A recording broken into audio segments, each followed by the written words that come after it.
போன வாரம் நம்ம நிறையா பார்த்தோம். 2 விஷயத்த நான் உங்களுக்கு டீட்டெயிலாக காமிச்சிருந்தேன். காணப்படுகிற உலகம், காணப்படாத உலகம்னு உங்களுக்கு காமிச்சிருந்தேன். எந்த உலகம் பெருசுன்னு சொல்லியிருந்தேன்? காணப்படாத உலகம். காணப்படாத உலகம்னா இப்போ நீங்கள் பார்க்குற இந்த உலகம் இல்லை. இப்போ நீங்கள் இதை பக்கத்தில் இருக்கிற எல்லாத்தையுமே பார்க்குறீங்க இல்லையா? இது காணப்படுகிற உலகம். காணப்படுகிறனா இந்த கண்களால் பார்க்கக்கூடிய உலகம். காணப்படாததுன்னா இந்த மாம்ச கண்களால் பார்க்க முடியாதது. பட் நீங்கள் எதில் பார்க்கலாம்? ஆவியின் கண்களில் பார்க்கலாம் இல்லையா? இதுக்கு நம்ம ரொம்பலாம் எக்ஸாம்பிள் சொல்லணும்னு அவசியம் இல்லை. உங்களுக்கே தெரியும், நெட்ஒர்க்ஸ்லாம் நிறைய நமக்கு மேலே போயிட்டுருக்கு.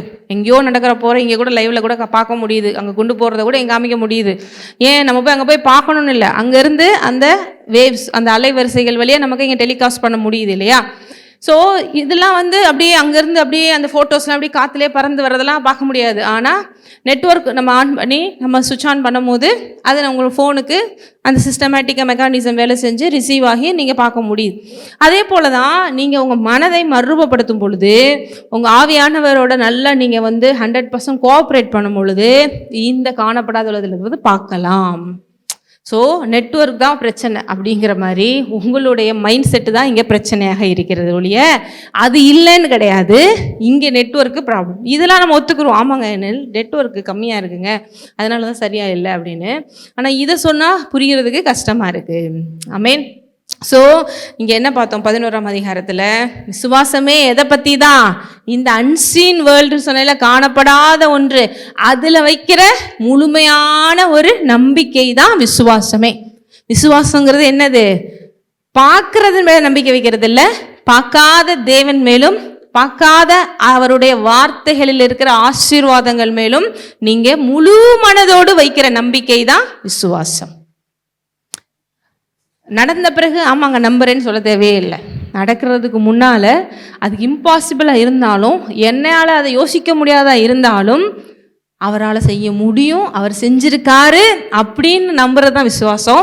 இது நான் ஏற்கனவே சொல்லியிருந்த உலகத்தில் யாராலே செய்ய முடியாது. இது தேவனே உங்களுக்குள்ள அந்த வரத்தை கொடுத்தாலோலையே உங்களாலே எதையுமே செய்ய முடியாது. இப்போ எத்தனை பேர் ரட்சிக்கப்பட்டிருக்கீங்க? எப்படி ரட்சிக்கப்பட்டீங்க?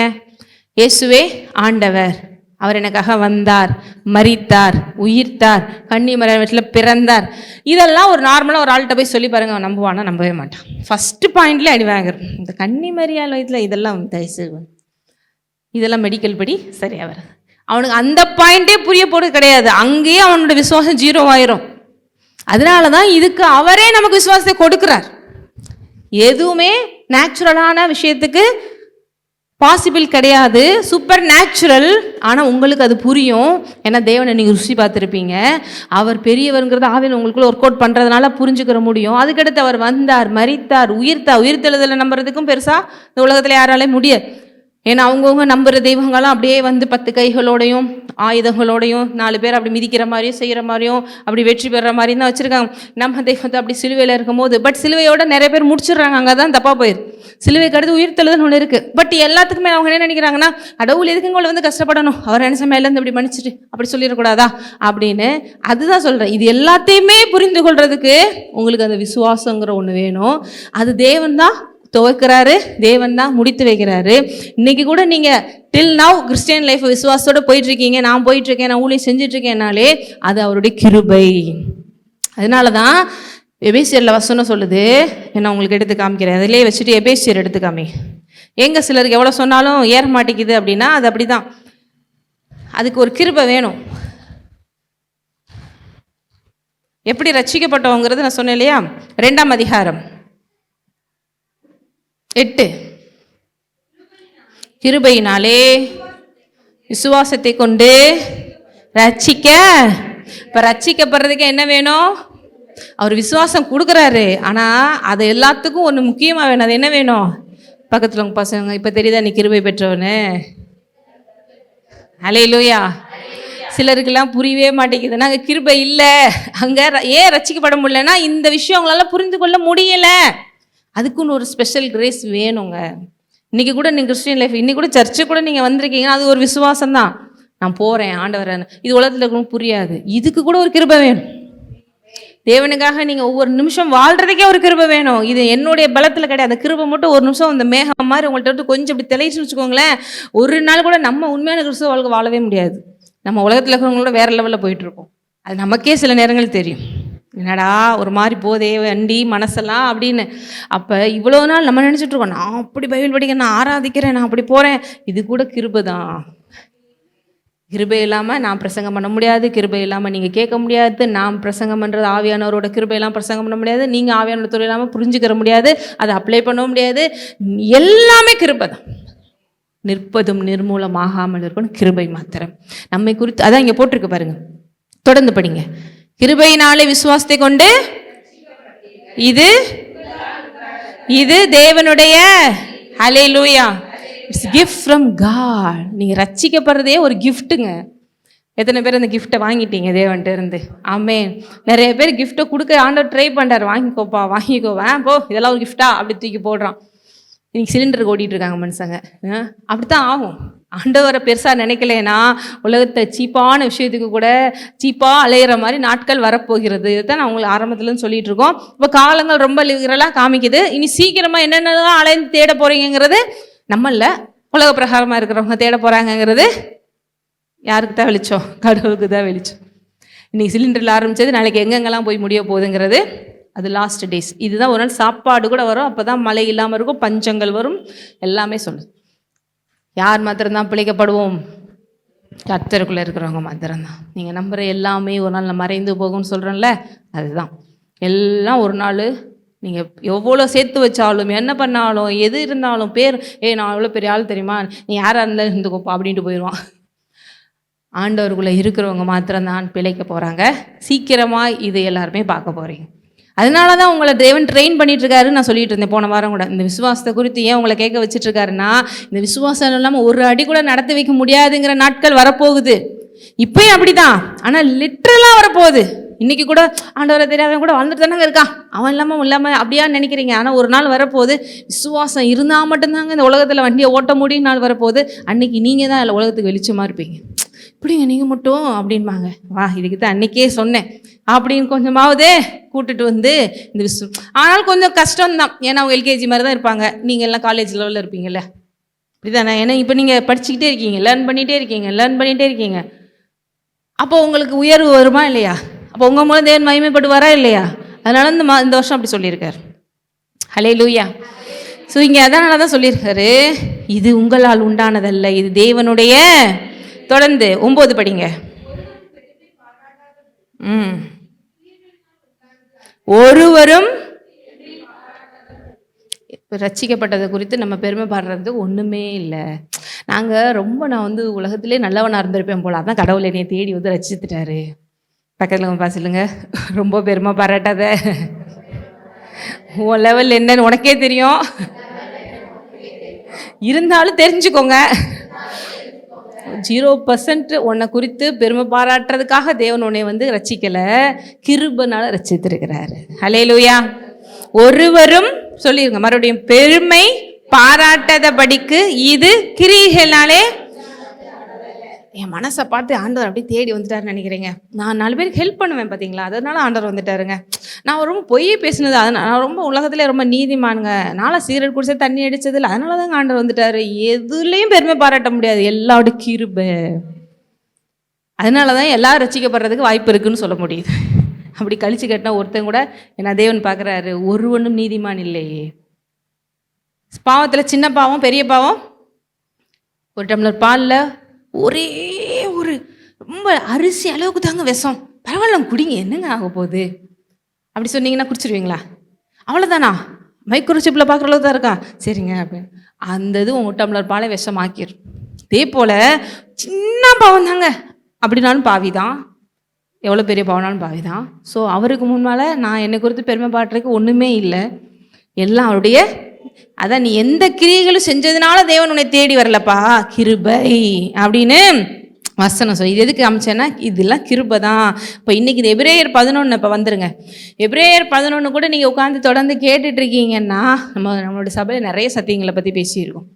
அதான் போன தடவை முக்கியமாக என்ன பார்த்தோம், மறுபடியும் போராயுதங்களை பற்றி பார்த்தோம். இதெல்லாம் உங்களுக்கு டாப்பான ஒரு வெளிப்பாடுகள் நிறைந்த சத்தியம். எத்தனை பேர் இப்போ போராயுதங்கள் ஓரளவு புரியுது?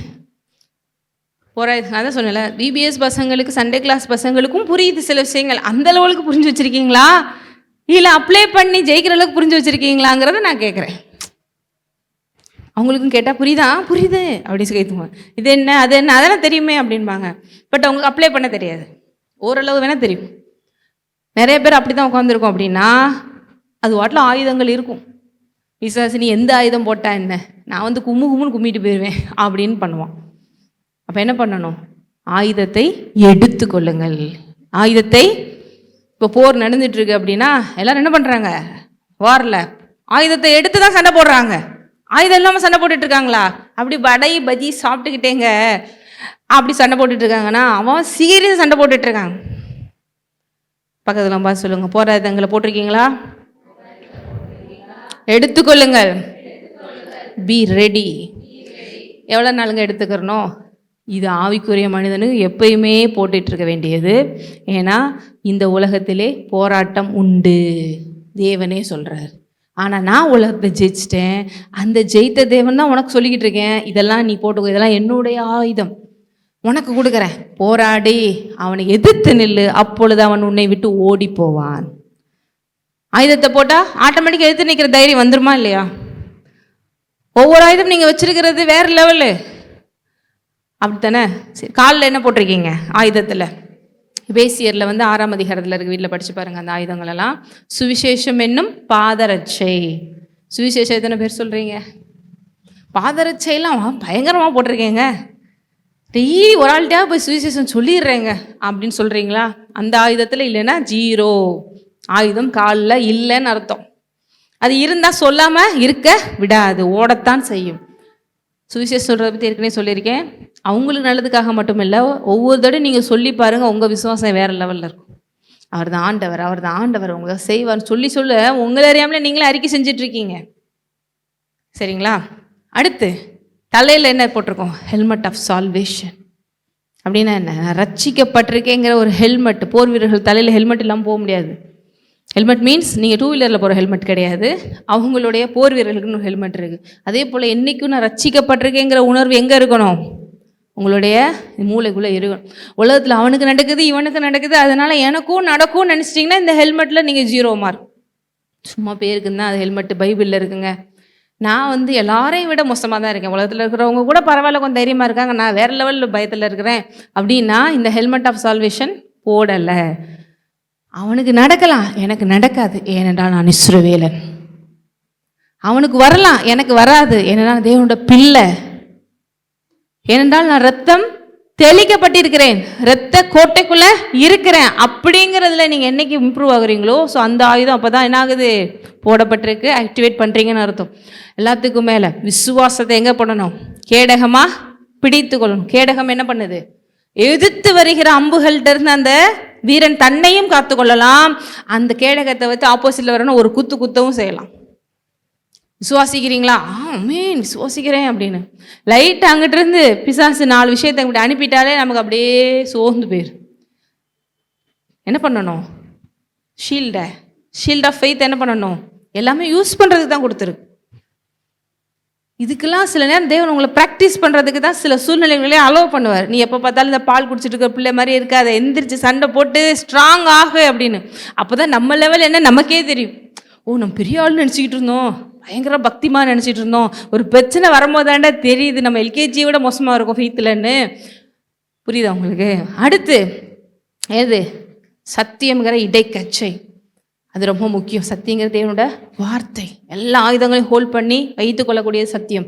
இத்தனை பேர் பைபிளை அதை 10 தடவை படிக்கிறேன், 20 தடவை படிக்கிறேன், 2ஆம் வருகை வரப்போதான் கடகடன் படிக்கிறேன், அதை வச்சு பரலோகம் உங்களை மதிப்பிட போகிறதில்ல. ஒரு வசனம் தெரிந்தால் கூட வெளிப்பாடோடு தெரிந்து அதை அப்ளை பண்ண தெரிஞ்சால் அது உங்கள் லைஃப்பில் மாற்றங்களை கொண்டு வரும். ஆமேன். அடுத்து என்ன இருக்குது? Helmet of salvation, breastplate righteousness, நீதிங்கிற மார்க்கவசம். அது ரொம்ப முக்கியம். ஏன்னா எப்பயுமே நீங்கள் தப்பு செய்கிறதுக்கு 1000 சான்ஸ் இருக்க தான் செய்து, அதில் நிறைய செய்யத்தான் செய்கிறோம். இன்றைக்கி ரட்சிக்கப்பட்டாலுமே சொல்கிறேன். அப்போ அதை வைத்துட்டு பிசாசு உங்களை என்ன பண்ணுவான்? நீயே நேற்று என்ன பண்ணு தெரியுமா, இதில் தைரியமாக போய் நீ ஆண்டவர்கிட்ட போய் கேட்குறியாக்கும் அப்படின்பா. அதனால தான் ரைச்சஸ்னஸ் அவர் கொடுக்குற. என்னுடைய நீதி உன்னுடைய நீதி. நீங்கள் டெய்லியே சொல்லி பாருங்கள், தேவனுடைய நீதி என்னுடைய நீதி, நான் நீதிமான், நான் ரத்தத்தால் கழுவப்பட்டிருக்கேன்னு. ஆட்டோமேட்டிக்காக நீங்கள் எவ்வளோ பெரிய பாவியாக இருந்தாலும் மாறுவீங்க. உங்களுடைய சுயநீதியை சொல்றதுக்கு இல்லை, தேவ நீதியை பெற்றிருக்கிறேன், ஏன்னா உன்னால் அதை சம்பாதிக்க முடியாதுன்னு சொல்லுதான் அவர் அவருடைய சிலுவையில் அவருடைய நீதி உங்களுக்கு இலவசமாக கொடுத்துருக்குறார் இல்லையா? எத்தனை பேர் தேவனுடைய நீதியை பெற்றிருக்கிறீங்கிறதா தெரியும்? அதுதான் பிரஸ்பிளேட் ஆஃப் ரைச்சஸ்னஸ், நீதிங்கிற மார்க் அவசம். ஏன் நான் நீதிமானுங்கிற உணர்வு இருக்கணும்? ஏன்னா உங்களை 24/7 குற்றப்படுத்துறதுக்கு ஒருத்தன் இருக்கிறான். அவன் தான் யாரு? Accuser, Satan. நீ சரியில்லை, நீ சரியில்லை. ஆமாம், நான் சரியில்லை, அதுக்காக நீ என்னன்னாலும் பண்ணிக்கலான்னு இல்லை. பட் அவருடைய நீதி, அதனால தான் எனக்கு கிருபையால் பெற்றிருக்கிறேன்.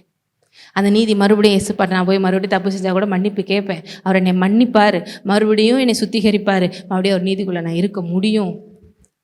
அப்போ உங்கள் ப்ரேயர் ஆண்டவர்கிட்ட போய் தைரியமாக எதனாலும் கேட்குறதுக்கு உங்களுக்கு துணிச்சல் வரும். இந்த நீதியில் மட்டும் நீங்கள் ஸ்ட்ராங்காக இல்லைன்னா உங்கள் ப்ரேயர் வேல்யூவாக இருக்காது. அதனால் போன வாரம் ஒரு சொன்னால ஒரு பாஸ்டர் வந்து பேய் வரட்ட வந்தார். உன்னைய பற்றி எனக்கு தெரியாதான், நைட் 12 மணிக்கு நீ பாட்டு பாடிட்டு போக பயத்தில் நீ வந்து என்னைய விரட்டுறியா, உன்னைய பற்றி நான் சொல்லட்டுமா அப்படின்னு சொல்லுதுன்னா அவன் பார்த்து வச்சுருக்கான் எல்லா ஆயுதத்துலேயும் எந்த லெவலில் இவங்க இருக்காங்க. நீதிங்கிற மார்க்கவசம் போலடா, அங்கேயே குத்துறா நல்லா அப்படின்னு ஒவ்வொரு இடத்தையும் யார் நல்லா பார்த்து வச்சுருக்கேன். ஏன்னா இதெல்லாம் என்ன ஆயுதங்கள்னு சொன்னேன், இது பார்க்க முடியாது. இப்போ நான் என்னென்ன ஆயுதத்தை போட்டு வந்திருக்கேன், நீங்கள் என்னென்ன ஆயுதத்தை போட்டு வந்திருக்கீங்கன்னு பக்கத்தில் இருக்கவங்களுக்கு தெரியாது. ஆனால் ஆவிக்குரிய மண்டலத்தில் இருக்கவங்களுக்கு தெரியும். இப்போ பிசாசு ஒரு ஆவி தானே, தேவன் ஆவியாக இருக்கிறார். ஸோ அவனால் ஈஸியாக, அதனால் என்ன பண்ண முடியும்? பெரிய நீ பைபிள் கைமா நீ சர்ச்சுக்கு போகலாம், உன் லெவல் எனக்கு என்னென்னு எனக்கு தெரியும்னு பிசாசு பார்த்து வச்சிரு இல்லையா? அப்போ அந்த ஆயுதத்தை பார்த்து தான் அவன் அந்தந்த போர்ஷனில் வந்து அட்டாக் பண்ண வரான். அதனால தான் எல்லா போர் ஆயுதங்களையும் தரித்து கொள்ளுங்கள். நாளை போட்டுட்டு நாளை வச்சுட்டு இருந்தா அங்கே உட்காந்து டார்ச்சர் பண்ணுவான். இதெல்லாம் உலகத்தில் இருக்கிறவங்களுக்கு கிடையாது. இதெல்லாம் ஆண்டவரோட பிள்ளைகளுக்கு மாத்திரம்தான். இதெல்லாம் கிருபையால் பெற்றுக்கொண்டது. அவங்கெல்லாம் பிசாசு அவங்களோட கைக்கூலி மாதிரி எனி டைம் எப்படினாலும் யூஸ் பண்ணுவோம், அப்புறம் போட்டு முடிச்சிருவான் கதையை. சண்டையான ஆடை கொண்டு போகிறாங்க இல்லையா, அந்த ஆடு நல்லா சாப்பாடு கொடுத்து கொழு கொழுன்னு வச்சு மொத்தமாக என்ன பண்ணிடுவான். அவன் யூஸ் பண்ணுறதே அவனுக்காக யூஸ் பண்ணிவிட்டு லாஸ்ட் மினிட் க்ளோஸ் பண்ணிடுவான். அவனை நம்பி போகிறவங்களுக்கு முடிவு என்ன? மரணம் மாத்திரமே. ஆனால் தேவனை நம்பி போகிறவங்களுக்கு ஜீவன் மாத்திரமே. ஆகவே இதெல்லாம் நல்லா புரிந்து கொள்ளுங்கள். போராயுதங்களை பற்றி தெரிஞ்சிருக்கேன், எனக்கு கேட்டிருக்கேன்னு இல்லை, டெய்லி உங்களை சிலுவையில் அவர் என்னெல்லாம் செஞ்சுருக்காருங்கிறதுல உங்களை பாருங்கள். சிலுவையில் தேவனோடு சேர்ந்த பழைய சிருஷ்டி என்ன ஆயிட்டான்? செத்துட்டான். உங்களுடைய பழைய ஆளை இன்னும் மறுபடியும் கொண்டு வர்றதுக்கு பிசாசு ட்ரை பண்ணுவான். நீ எப்படி இருந்த அப்படின்லாம், பழைய ஆள் செத்துட்டான். நீங்கள் என்னைக்கு ஞானசானம் எடுக்கும் பொழுது மறுபடியும் தண்ணிக்குள்ளே எந்திரிச்சிங்களோ நீங்கள் புது சிருஷ்டியாகி மாறிட்டீங்க. அதுக்கு அடையாளமாக தான் நம்ம ஞானசானம் எடுக்கிறோம். நான் புது சிருஷ்டியாக மாறிட்டேன், இப்போ கிறிஸ்துவுக்குள்ளே நான் புது சிருஷ்டியாக இருக்கிறேன், பழையவைகள் எல்லாம் ஒழிந்து போயினேன். ஆனால் இந்த இது எங்கே இருக்கணும்? எனி டைம் எங்கே இருக்கணும்? நம்மளுடைய மைண்டில் இருக்கணும். ஒவ்வொரு செகண்ட் மைண்டில் இருக்கும். மறுபடியும் நான் பழைய மாதிரியே கம்பேர் பண்ணி பார்த்துட்டு இருந்தேன்னா இது எல்லாமே வேஸ்ட்டுங்கிற மீன்ஸ் நம்ம யூஸ் பண்ண தெரியல, கிருபையை பாராட்டி கொள்ளலை, பிடித்து கொள்ளலைன்னு அர்த்தம். ஆனால் இந்த விசுவாச வீரர்கள் பார்த்தீங்கன்னா உண்மையிலே இவங்களெல்லாம் பாராட்டணும். பழைய ஏற்பாட்டிலே ஒரு போர்டு போட்டிருக்காங்க. யார்? எபிரேயர் 11 நம்ம பார்த்த போர் வீரர்கள் எல்லாருமே, விசுவாச போர் வீரர்களை பற்றி சொல்கிறேன். பழைய ஏற்பாட்டில் இயேசு கிறிஸ்து வந்தாரா? மரித்தாரா? அவங்களுக்கு இந்த கிருபைனாலே, அதாவது கிருபை ஆண்டவர் அப்பயே இருந்தார்.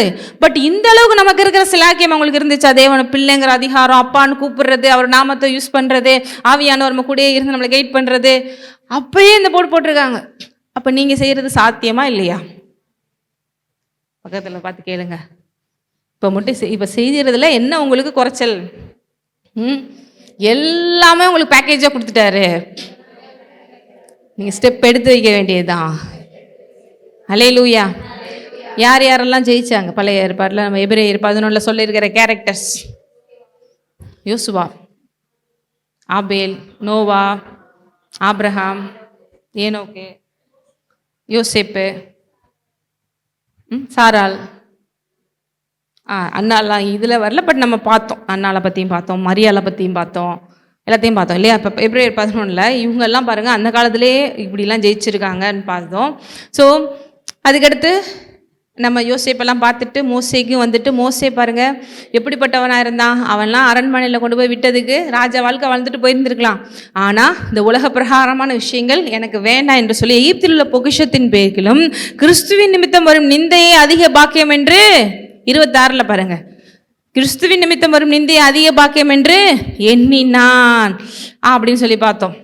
அடுத்து 29 சிவந்த சமுத்திரத்தை கடந்ததெல்லாம் பார்த்துட்டோம் இல்லையா? சிவந்த சமுத்திரத்தை எப்படி கடந்தாங்க? உலர்ந்த தரையை கடந்து போய் எதனால? விசுவாசத்தின் இந்த பாயிண்ட் தான் ஒவ்வொரு இடத்துலையும் ஸ்டார்டிங் வரும். விசுவாசனாலே முடிஞ்ச அளவுக்கு 2 பைபிள் வச்சுட்டு ஒரு பைபிளில் நீங்கள் என்ன பண்ணணும், ஃபுல்லாக நோட்ஸ் எடுத்து அங்கே நோட் பண்ணி வைக்கணும். ஒரு பைபிளை எப்பவுமே புதுசாக ரீட் பண்ணுறதுக்கு வச்சுக்கணும். அதுதான் உங்களுக்கு இன்னும் பெஸ்ட்டாக இருக்கும். விசுவாசத்தின் எல்லாமே பை ஃபெய்த். வேற எதுல காசை வச்சு போட்டிருக்கா, அதிகாரத்தை வச்சு போட்டிருக்கா, இல்லை ஆண் பெண்ணுங்கிறத வச்சு போட்டிருக்கா? ஃபெய்த், விசுவாசத்தினால. இன்னைக்கும் தேவனை எதிர்பார்க்கறது ஜஸ்ட் பில்லீவ். அல்லேலூயா. வேற என்ன கேட்குறாரு? விசுவாசிக்கிறாயான்னு தான் கேட்குறாரு. ஃபெய்த் இருந்ததுன்னா இவ்வளோ பெரிய காரியங்களை செய்யலாம். இன்றைக்கெல்லாம் துபாய் இந்த மாதிரி இடங்கள்லாம் கூட கடற்கரைக்குள்ளே சிட்டிஸ்லாம் ஃபார்ம் பண்ணுறாங்க. பார்த்துருக்கீங்களா? சிட்டிஸ் கடற்கரைக்குள்ளேன்னு கொண்டு ஃபார்ம் பண்ணுறாங்க. ஃபெய்த்லாம் இல்லை, அவங்களே போய் கஷ்டப்பட்டு கீழே பாலத்தை போட்டு அந்த இடத்துல ஒரு சிட்டியை ஃபார்ம் பண்ணுறதுக்கு எவ்வளோ கோடிக்கணக்கான மில்லியன் ட்ரில்லியன் செலவு பண்ணுறாங்க. அப்படி பண்ணி தான் அங்கே ஒரு சிட்டியை ஃபார்ம் பண்ணுறாங்க. ஆனால் தேவன் கீழ்காற்று அப்படி லக்குன்னு அனுப்பி அப்படியே 2 பழக்க வச்சு கொண்டு போயிட்டார். விசுவாசத்தினாலே. நம்ம என்ன கணக்கு போடுவோம் தெரியுமா? நான்லாம் அப்படி ஒரு இடம் வாங்கி அப்படி ஆக்குறதுக்கு எத்தனை கோடி வேணும், இதுக்கு நான் எப்படி சம்பாதிக்கணும், இந்த ஜென்மத்தில் வாங்க முடியாதுடா அப்படின்னு நீங்கள் கணக்கு போட்டு முடிச்சிடுவீங்க. ஆனால் ஃபெய்த்துன்னு இருந்ததுன்னா நீங்கள் எதையும் சாதிக்கலாம். தேவன் கூட உங்களுக்கு வேண்டிய எல்லாத்தையுமே ஃபெய்த்தில் எடுத்துக்கோன்னு தான் சொல்கிறார். ஆனால் நம்ம என்ன பண்ணுவோம்னா, ஆரம்பிக்கும் போது ரட்சிக்கப்படும் போது ஃபெய்த்தில் வருவோம். அடுத்து ஃபுல்லாக கால்குலேஷன் ஃபுல்லாகவே நம்ம உலக பிரகாரமாக போடுவோம். அங்கே தான் நீ மிஸ் பண்ணுறேன்னு சொல்லுங்கள் பக்கத்தில் பார்த்து. அங்கே யாருமே இல்லை, விசுவாசத்தில் சொல்லுங்க, யாரோ இருக்காங்க நினைச்சு. அங்கதான் நீ மிஸ் பண்ற. புரியுதா உங்களுக்கு? அதாவது ரட்சிக்கப்படும் பொழுது கிருபையில வந்துட்டோம், ஆமாங்க எல்லாம் கிருபை. அதுக்கடுத்து எல்லாத்துக்குமே கால்குலேஷன் மைண்ட் போடுது. இதுக்குங்க இந்த படிப்பு படிச்சாதான், இந்த அடுத்த தடவை ஏஐலாம் வருதான், அப்புறம் இப்படி படிச்சாதான். பக்கத்தில் சொல்லுங்க, வருதா தீர்க்க தரிசன வார்த்தை மைண்டில் ஓடுறதெல்லாம் வருதா? அல்லேலூயா. போடுறீங்களா இல்லையான்னு உங்களுக்கு தான் தெரியும். வெளியில் வேணால் அப்படியே மெயின்டைன் பண்ணிக்கோங்க, காட்டிக்கிற அந்த மாதிரி. ஆனால் நல்லா யோசிச்சு பாருங்கள், காலைன்னு சாயங்காலம் வரைக்கும் உங்கள் மூளை சொல்கிறது தான் நீங்கள் கால்குலேஷன் போட்டுட்ருக்கீங்க. ஃபெய்த்தில் எதுவுமே கால்குலேஷன் போடலை. நானும் நிறைய இடங்களை மிஸ் பண்ண சான்ஸ் இருக்குது. ஏன்னா நானும் உங்களை மாதிரி மனுஷங்க தானே. அங்கே தான் நம்ம மிஸ் பண்ணுறோம். ஃபெய்த்தில் ஆண்டவர் சமுத்திரத்தை பிளக்க முடியும்னு சொல்கிறாருன்னா, ஏன் பிரச்சனையை என்னால் மாற்ற முடியும் நிற்கனானா, அங்கே உங்களுக்கு சுற்றி இந்த இத்தனை விஷயங்கள் தேவைப்படுதுங்கிறதெல்லாம் நீ தேவன் சொல்கிற நீ விசுவாசித்தால். லாசரு இறந்து 4 நாள் ஆகி போச்சு. ஒரு மெடிக்கல் ஒருத்தவங்களை கூப்பிட்டு கேட்டால் அது பாசிபிளே இல்லை. ஏன்னா உடல் உறுப்புகள்லாம் வித்தின் ஒரு 1 ஹவருக்கு ஒன்ஸ் ஒவ்வொரு பார்ட்டாக அடி வாங்க ஆரம்பிச்சிடும். 3 டேஸில் எல்லாமே போயிடும், கொலாப்ஸ் ஆயிரும். அழுகிற ஸ்மெல் 4th டேலேருந்து வர ஆரம்பிச்சிடும். அந்த சுச்சுவேஷனில் நம்ம உட்காந்து மெடிக்கலில் கூப்பிட்டு வச்சு கேட்டீங்கன்னா அவன் அந்த மாதிரி சொல்லுவான். ஸ்டெதஸ்கோப்பெல்லாம் வச்சு பார்த்து 1 ஹவர்லேயே சொல்லிடுவான், ஹார்ட் பீட்டு போச்சுங்க, அது போச்சுங்க, இது போயிடுச்சுங்க அப்படி சொல்லிடுவான். 4 நாள் ஆனும் தேவன் சொல்கிறாரு, எதுவும் வேண்டாம், நீ விசுவாசிக்கிறாயா? இதெல்லாம் எத்தனை பேருக்கு புரியுது? இன்றைக்கி கூட நீங்கள் ஒரு சில விஷயங்களை அடையிறதுக்கு, எனக்கு இது வேணும், டாக்டர் இப்படி சொல்லிட்டாங்க, அவங்க அப்படி சொல்லிட்டாங்க, எனக்கு இது இருந்தால் தான் நடக்கும்னு எந்த விஷயத்துலனாலும் நீங்கள் கால்குலேஷன் போடலாம். பக்கத்தில் அவங்க பார்த்து சொல்லுவாங்க, அந்த கால்குலேஷன்லாம் விடு, தேவன் எதிர்பார்க்கறதெல்லாம் நீ விசுவாசிக்கிறாயா? அல்லேலூயா. நீ கால்குலேஷன் போட்டு என்ன ஆகும்னு நினைக்கிறீங்க? முடி கொட்டிடுமா? போய் டென்ஷன். அடுத்த தடவை போனால் இன்னும் கூட கொஞ்சம் ப்ரெஷர் காமிக்குது, என்னங்க ரொம்ப யோசிக்கிறீங்களா? அப்படி டாக்டர் என்ன சொல்லுவாங்க, யோசிக்க முடியாதுன்னு சொல்ல முடியாது. நீ தூங்கிரு பேசாமல், நீ தூங்கினாதான் பேசாமல் இருப்ப. 4 தூக்க மாத்திரை எக்ஸ்ட்ரா கொடுங்க, தூங்கிக்கிட்டே இருங்க, நீங்கள் யோசிச்சா தானே பிரச்சனை அப்படின்னு. அதுக்கடுத்து யோசிச்சு கூட கொஞ்சம் பிரச்சனையை காம்ப்ளிகேட்டட் ஆக்கிடுவாங்க.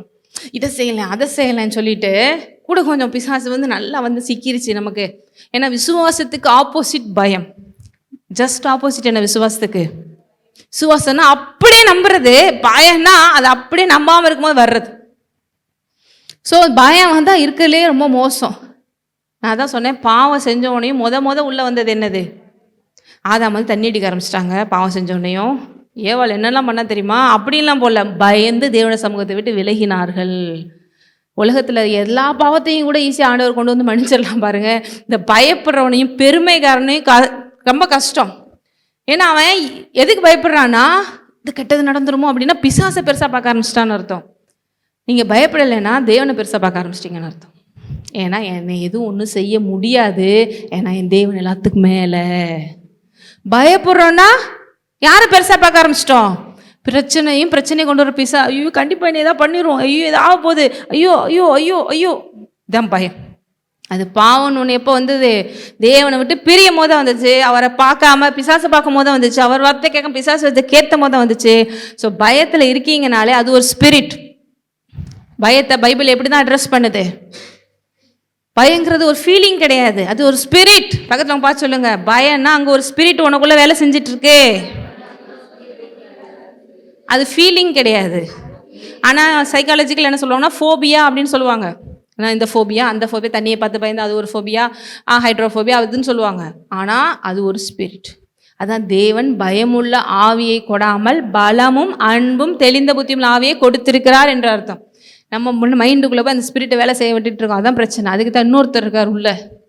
யாரு? அவர் தெரியும். அவர் உள்ள வாட்டில் தூங்க வச்சிருக்கீங்கன்னு நினைக்கிறேன். அவர் சிங்கத்தை கட்டி போட்ட மாதிரி தவிக்கிறார். என்னை விடவும் மாட்டேங்கிறாங்க, என் பேச்சை கேட்கவும் மாட்டேங்கிறாங்க. உண்மையிலே பெரிய கஷ்டம் வந்து, ஏன்னா நம்மளை பற்றி நமக்கே தெரியும் நம்ம லைஃப் எவ்வளோ ஒஸ்ட்டாக இருக்குன்னு. ஆனால் நமக்குள்ள ஒருத்தர் குப்பை கொட்டிக்கிட்டு இருக்கார், அவர் தான் ஆவியானவர். எப்படி என்ன எங்களுடைய ஒவ்வொரு விஷயத்தையும் அறிந்து வைத்திருக்கிற ஒரு ஆவியானவர். நீங்கள் நினைக்கிறது, பேசுறது, யோசிக்கிறது. அதனால தான் பவுல் சொல்கிறாரு, ஆவியானவரை துக்கப்படுத்தாதிருங்கள். அப்படின்னா என்ன? துக்கப்படுத்த முடியும்னு அர்த்தம். நீங்கள் ஒவ்வொன்றும், ஏன்னா அவர் ஹோலி ஸ்பிரிட் யார்? கர்த்தரே. இவ்வளோ பெரிய தேவனுக்குள்ளே வந்து இருந்துட்டோம், என்னத்த இது நடக்க போகுது அப்படி யோசிச்சா அவர் எப்படி இருக்கும்? சந்தோஷமாக இருக்குமா? இப்போ என் பசங்களே என் கூட இருந்துக்கிட்டு நல்லா, இவங்கெல்லாம் என்னத்தை நம்மளை காப்பாற்ற போகிறாங்க, நாளைக்கே சோறு போடுவாங்களான்னு தெரியல, என்னத்தை செய்கிறது இவங்க அப்படின்னு யோசிச்சிங்கன்னா, உண்மையிலேயே அப்படி யோசிச்சாங்கன்னா எனக்கு எப்படி இருக்கும்? சந்தோஷமாக இருக்குங்க. அப்படியா? இவ்வளோ தூரம் நம்ம பண்ணுறோம், நம்ம புரிஞ்சிக்கிற மாட்டேங்கிறாங்களே, இவ்வளோ தூரம் கொண்டு வந்திருக்கோம், அன்பு இல்லாமையாக கொண்டு வந்திருக்கோம், நம்ம செத்து கூட உங்களை காப்பாற்றிட மாட்டோமா அப்படின்னு யோசிப்பீங்களா இல்லையா? அப்போ தேவன் செத்து உயிர் தெழுந்துட்டு உட்கார்ந்துருக்காரு பாருங்க. நீங்கள் நம்ப மாட்டேங்கிறீன்னு. அவர் கதி ரொம்ப பெருங்கதி. சில பேருக்கு நான் சொல்கிற புரியுது. அப்படி இருந்து நம்மலாம் என்ன, இப்போ கூட பேரண்ட்ஸில் என்ன பண்ணுறாங்கன்னா, பிள்ளைய சரியாக வரலைன்னா தனி வீட்டுக்கு போயிடுறாங்க. நீ ஒரு வீட்டுக்கு போ, நான் ஒரு வீட்டுக்கு போ. இவங்களோட குப்பை கட்ட முடியாது, ரொம்ப கஷ்டம். நம்ம தனியாவது கடைசி வரை நிம்மதியாக இருப்போம். 25 வருஷம் வளர்த்தாச்சு, இனிமேல் அதுக்கு வாட்டில் வாழட்டும், கடைசியாவது கொஞ்சம் நிம்மதியாக இருக்கலாம் அப்படின்னா ஒதுங்கிடுறாங்க. ஆனால் ஆவியானவர் அப்படி போகவும் மாட்டார். உங்களை சரிப்படுத்தி சீர்படுத்தி நிலைநிறுத்தி உங்களை இயேசுவை போல மாற்ற வரைக்கும் ஓயவே இல்லை. அப்போ அவருடைய டாஸ்க், அவருடைய ஒர்க், அவருடைய ரோல் எவ்வளோ முக்கியம்னு நினைக்கிறீங்க? எல்லாமே தெரியும், கேட்கவும் மாட்டீங்க. அப்படி இருந்தும் உங்களை மாற்ற முயற்சி பண்ணி மாட்டிக்கிட்டே இருக்கணும். சில பேருக்கு புரியுதுங்க. ஸோ அதான் இங்கே போட்டிருக்கு, சுவாசம் மாத்திரம்தான். அப்போ இந்த பயம்ங்கிறது ஒரு ஸ்பிரிட். அப்போ எனக்கு நான் சொல்கிறேன், நீங்கள் இடம் கொடுத்து பாருங்கள், வித்தின் 1 or 2 seconds சிவந்த சமுத்திரம் மாதிரி தான். நீங்கள் எப்பேற்பட்ட விஷயத்தினாலும் ஈஸியாக கடக்க வச்சிருவார். கீழ் காற்றை அனுப்பி சிவந்த சமுத்திரத்தை கடக்க வைத்தவர். உங்கள் வாழ்வில் இருக்கிற சிவந்த சமுத்திரம் போல ஓன்னு பிரச்சனை வந்தாலும் அதை பிளந்து கொண்டு நீங்கள் அந்த தைரியமாக முன்னாடி போய் சுதந்திரிப்பீர்கள். செங்கடல் வராதுன்னு சொல்லலை, பிரச்சனைகள் வராதுன்னு சொல்லலை. இந்த உலகத்தில் இருக்கிறதுக்கு பிரச்சனை இருக்கு, ஆனால் அது உனக்கு பயந்து ஓடும். நீ அதை நடுவில் ட்ராக் போட்டு நீ அதை தாண்டி போயிட்டே இருப்பேன்னு அர்த்தம். எத்தனை பேருக்கு புரியுது? பிரச்சனையே வந்துருச்சு, ஐயோ என்ன தப்பு பண்ணணும், பிரச்சனை வந்துருச்சு. பிரச்சனை இல்லைன்னா தாங்க அதிசயம். பிரச்சனையே இல்லாத இடத்துக்கு போகணுமா? பக்கத்தவங்க பார்த்து கேளுங்க, எங்கே போகலாம்? மூச்சு ஒரு 10 நிமிஷம் அம்மிக்கி பிடிச்சிட்டே இரு, மூக்க நீயே போயிடலாம். அப்படின்னாலும் சூசைட் பண்ண போக முடியாது பரலோகத்துக்கு. ஆமென். ஸோ அதனால நிறைய பேர் வேறு 2ஆம் முறையை கேட்டுட்ருக்காங்க. நம்மளை மாதிரி ஒரு சிலர் நம்ம ஆண்டவரோட இருக்கணும்னு நினைக்கிறது வேற, சிலர் ரொம்ப கஷ்டமாக இருக்கு எஸ்கேப் ஆயிடுவோம் அப்படிங்கிறதுக்காக 2ஆம் முறையை வரவே வராது. நீங்கள் அவ்வளோ தூரம் எஸ்கேப் ஆகி பயந்து ஓடுறதுக்கு அவர் எல்லாத்தையும் ஜெயிச்சிருக்கணும். நிறைய பேர் பயத்திலே கூப்பிட்றாங்க, ஆண்டவரை வேமா வாங்க ஆண்டவரே, ரொம்ப கஷ்டமாக இருக்குது உலகத்தில். அப்போ உனக்கு செஞ்சதெல்லாம் வேஸ்ட்டு தானடா, நீ ஜெயிச்சுட்டு வா. அதுக்கு கூட அவர் அவசரமாக வர்றாருன்னு நினைக்கிறீங்க? ஐயோ என் பிள்ளை ஏதோ பண்ணிடுவாங்க, ஐயோ தடிக்க, அவர் அதனால உள்ளே இருக்காரு. இத்தனை பேருக்கு சில விஷயங்கள்லாம் புரியுது. அவங்க வந்து ரகசியம் அவருக்கு வந்து ரொம்ப மோசமாக போதாம், இனிமேல் இருக்க முடியாத காலங்கள் வரப்போதான், அதனால ஜெபம் பண்ணிகிட்டே இருங்க, இல்லைன்னு விட்டுட்டு போயிடுவார் அப்படின்னு. எனக்குள்ளே தான் அவர் இருக்காரு. இத்தனை பேருக்கு புரியுது. உங்களை விட்டு அவர் விலகுவதும் இல்லை, உங்களுக்குள்ளதான் இருக்காரு. எப்படி விட்டுட்டு போக முடியும்? இவ்வளோ ஒஸ்டான சுச்சுவேஷனில் நீங்கள் எதுக்கு இருக்க வைக்கிறாருன்னா, இந்த உலக மக்களை நீங்கள் ரட்சிப்புக்குள்ளே கொண்டு வர, அவங்கள காப்பாற்ற. அப்போ நீங்கள் இருக்கிறது முக்கியமா, போகிறது முக்கியமா? ஏன்னா நீங்கள் இருக்கிறதுனா நீங்கள் இல்லை, உங்களுக்குள்ளே இயேசுவே இருக்கிறாருன்னு அர்த்தம். அப்போ பிரச்சனைக்கு எது சொல்யூஷன்? நீங்கள் இருக்கிறது தான் சொல்யூஷன். அப்போ எப்படி உங்களை எடுக்க முடியும்? அது ஒரு 2ஆம் வருகை. இது ரகசிய வரி பற்றி நான் சொல்லிட்டு இருக்கேன். 2ஆம் வருகைங்கிறது வேறு டிபார்ட்மெண்ட், அது டோட்டலாக மாறக்கூடியது. அந்த டைமில் நம்ம வேறு ப்ராசஸ் நடக்கும். இப்படி எல்லாம் பயப்படுறவங்க இருக்காங்க. இது பைத்திய நாவியை வச்சுக்கிட்டு ஹோலி ஸ்பிரிட்னு சொல்லிக்கிறாங்க. சுத்தமாக இருக்கிறவங்க அதனால தான் பயந்துக்கிட்டே இருக்கோம், எனி டைம்னாலும் வந்துடுவார் அப்படின்னு. ஆனால் நம்மளெல்லாம் பார்த்தா இதுக்கெல்லாம் உணவு பிரகாரம் சிரிச்சிக்கிட்டு பாரு எப்படி இருக்குங்க, புத்தி உள்ள ஸ்ரீகள் மாதிரி இல்லை அப்படின்னு. நாங்கள் பயப்படலைனாலே எங்களுக்குள்ளே ஆண்டவர் இருக்காருன்னு அர்த்தம். ரொம்ப நீ பயப்படுறதுனாலே பயத்தின் ஆவி தான் இருக்குன்னு அர்த்தம். இத்தனை பேருக்கு புரியுது. ஸோ பயப்பட வேண்டாம், ஏன்னா நம்ம கூடயே தான் இருக்கார், நமக்குள்ளே தான் இருக்கார். அவர் உங்களை விட்டு விலகுவதும் இல்லை. இவ்வளோ கஷ்டப்படுத்தி உங்க கூட இருக்கிறாருன்னா எப்படிங்க விட்டுட்டு போவார்? இவ்வளோ தூரம் கஷ்டப்படுத்தி, அதுதான் அவருடைய அன்பு. நீங்கள் உங்கள் அன்பு மாதிரி நினச்சிடுறீங்க, எனக்கு சிறோண்டிய கல்யாணம் விட்டுட்டு போயிடுவோம் அப்படின்னு. அதுதான் அவருடைய அன்பு, அதுதான் இயேசுவின் அன்பு. புரியுதா உங்களுக்கு? உங்களை மாதிரி தயவுசு நினச்சிடாதீங்க. பக்கத்தில் பார்த்து சொல்லுங்கள், உங்களை மாதிரி தயவுசு ஆண்டவரை நினச்சிடாதீங்க. அப்படி நினைக்கிறதுனால தான் அப்பப்போ பயம் வருது. புரியுதா உங்களுக்கு? நான் இப்படி இருப்பேன், என் மைண்டு, என் குருவி மூளை என்ன சொல்லுதோ அதை வச்சு யோசிக்கிறது. அவர் ரொம்ப பெரியவருங்க, அவர் இரக்கத்தில் ஐஸ்வர்யம் உள்ளவர், அவர் நீடிய போலவர், மகா தயம் உள்ளவர். நமக்கு முன்னாடி எத்தனையோ ஜென்ரேஷனை பார்த்துருக்கோம், நம்மையும் பார்க்குறாரு, நமக்கு அடுத்து வர எத்தனையோ ஜென்ரேஷனையும் ஹேண்டில் பண்ண போகிறாரு. ஏன்னா அவர் கடவுள். நீங்கள் என்ன கொஞ்ச நாள் மிஞ்சி பண்ண ஒரு 100 வயசு வரைக்கும் வளர்ந்து நீங்கள் டிக்கெட் வாங்கிட்டு கிளம்பிடுவீங்க. உலகத்தை முடிகிற வரைக்கும் அவர் ப்ராசஸ் ஓடிக்கிட்டே தான் இருக்கும். இவ்வளோ பரலோகத்துக்கு நிறைய டிக்கெட் அனுப்புனதும் அவர் தான். உங்களே என்னையும் அனுப்பிடுவார், கவலைப்படாதீங்க. ஆனால் அதுக்கு முன்னாடி பரலோகத்துக்கு பயந்துக்கிட்டு வேமா போயிரு மோசமாக போகுதுன்னு சொல்கிறதுக்கு அவர் வந்து கோலை இல்லை, அவர் எல்லாத்தையும் ஜெயித்தவர். இப்போ அவர் உங்களுக்குள்ளே இருக்காருன்னா உங்களுக்கு என்ன பர்பஸ் அதை ஜெயிக்க வச்சுட்டு தான் நம்ம பரலோகத்துக்கு கூப்பிட்டுட்டு போவார். நான் அறகுறையாக பயந்துட்டு போகிறதுக்கு எதுக்கு அவர் எனக்குள்ளே இருக்கணும்? எத்தனை பேருக்கு நிறைய விஷயங்கள் அங்கங்கே, ஆமாம் இப்படிலாம் நம்ம யோசிக்கவே இல்லையே, நம்மளும் பயந்துட்டுல இருந்தோம் அப்படின்னு. பயந்துக்கிட்டு இருக்கீங்கன்னா நீங்கள் அவரோட இல்லை அப்படின்னு அர்த்தம். நீங்கள் அவரும் ஒன்றா இருக்கீங்கன்னா பயப்பட வேண்டிய அவசியம் இல்லை.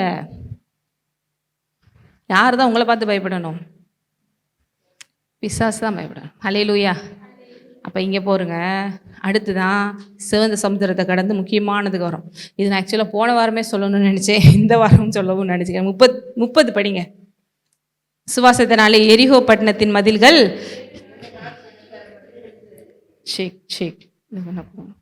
7 நாள் சுற்றி வரப்பட்டு, அடுத்து 31 படிங்க.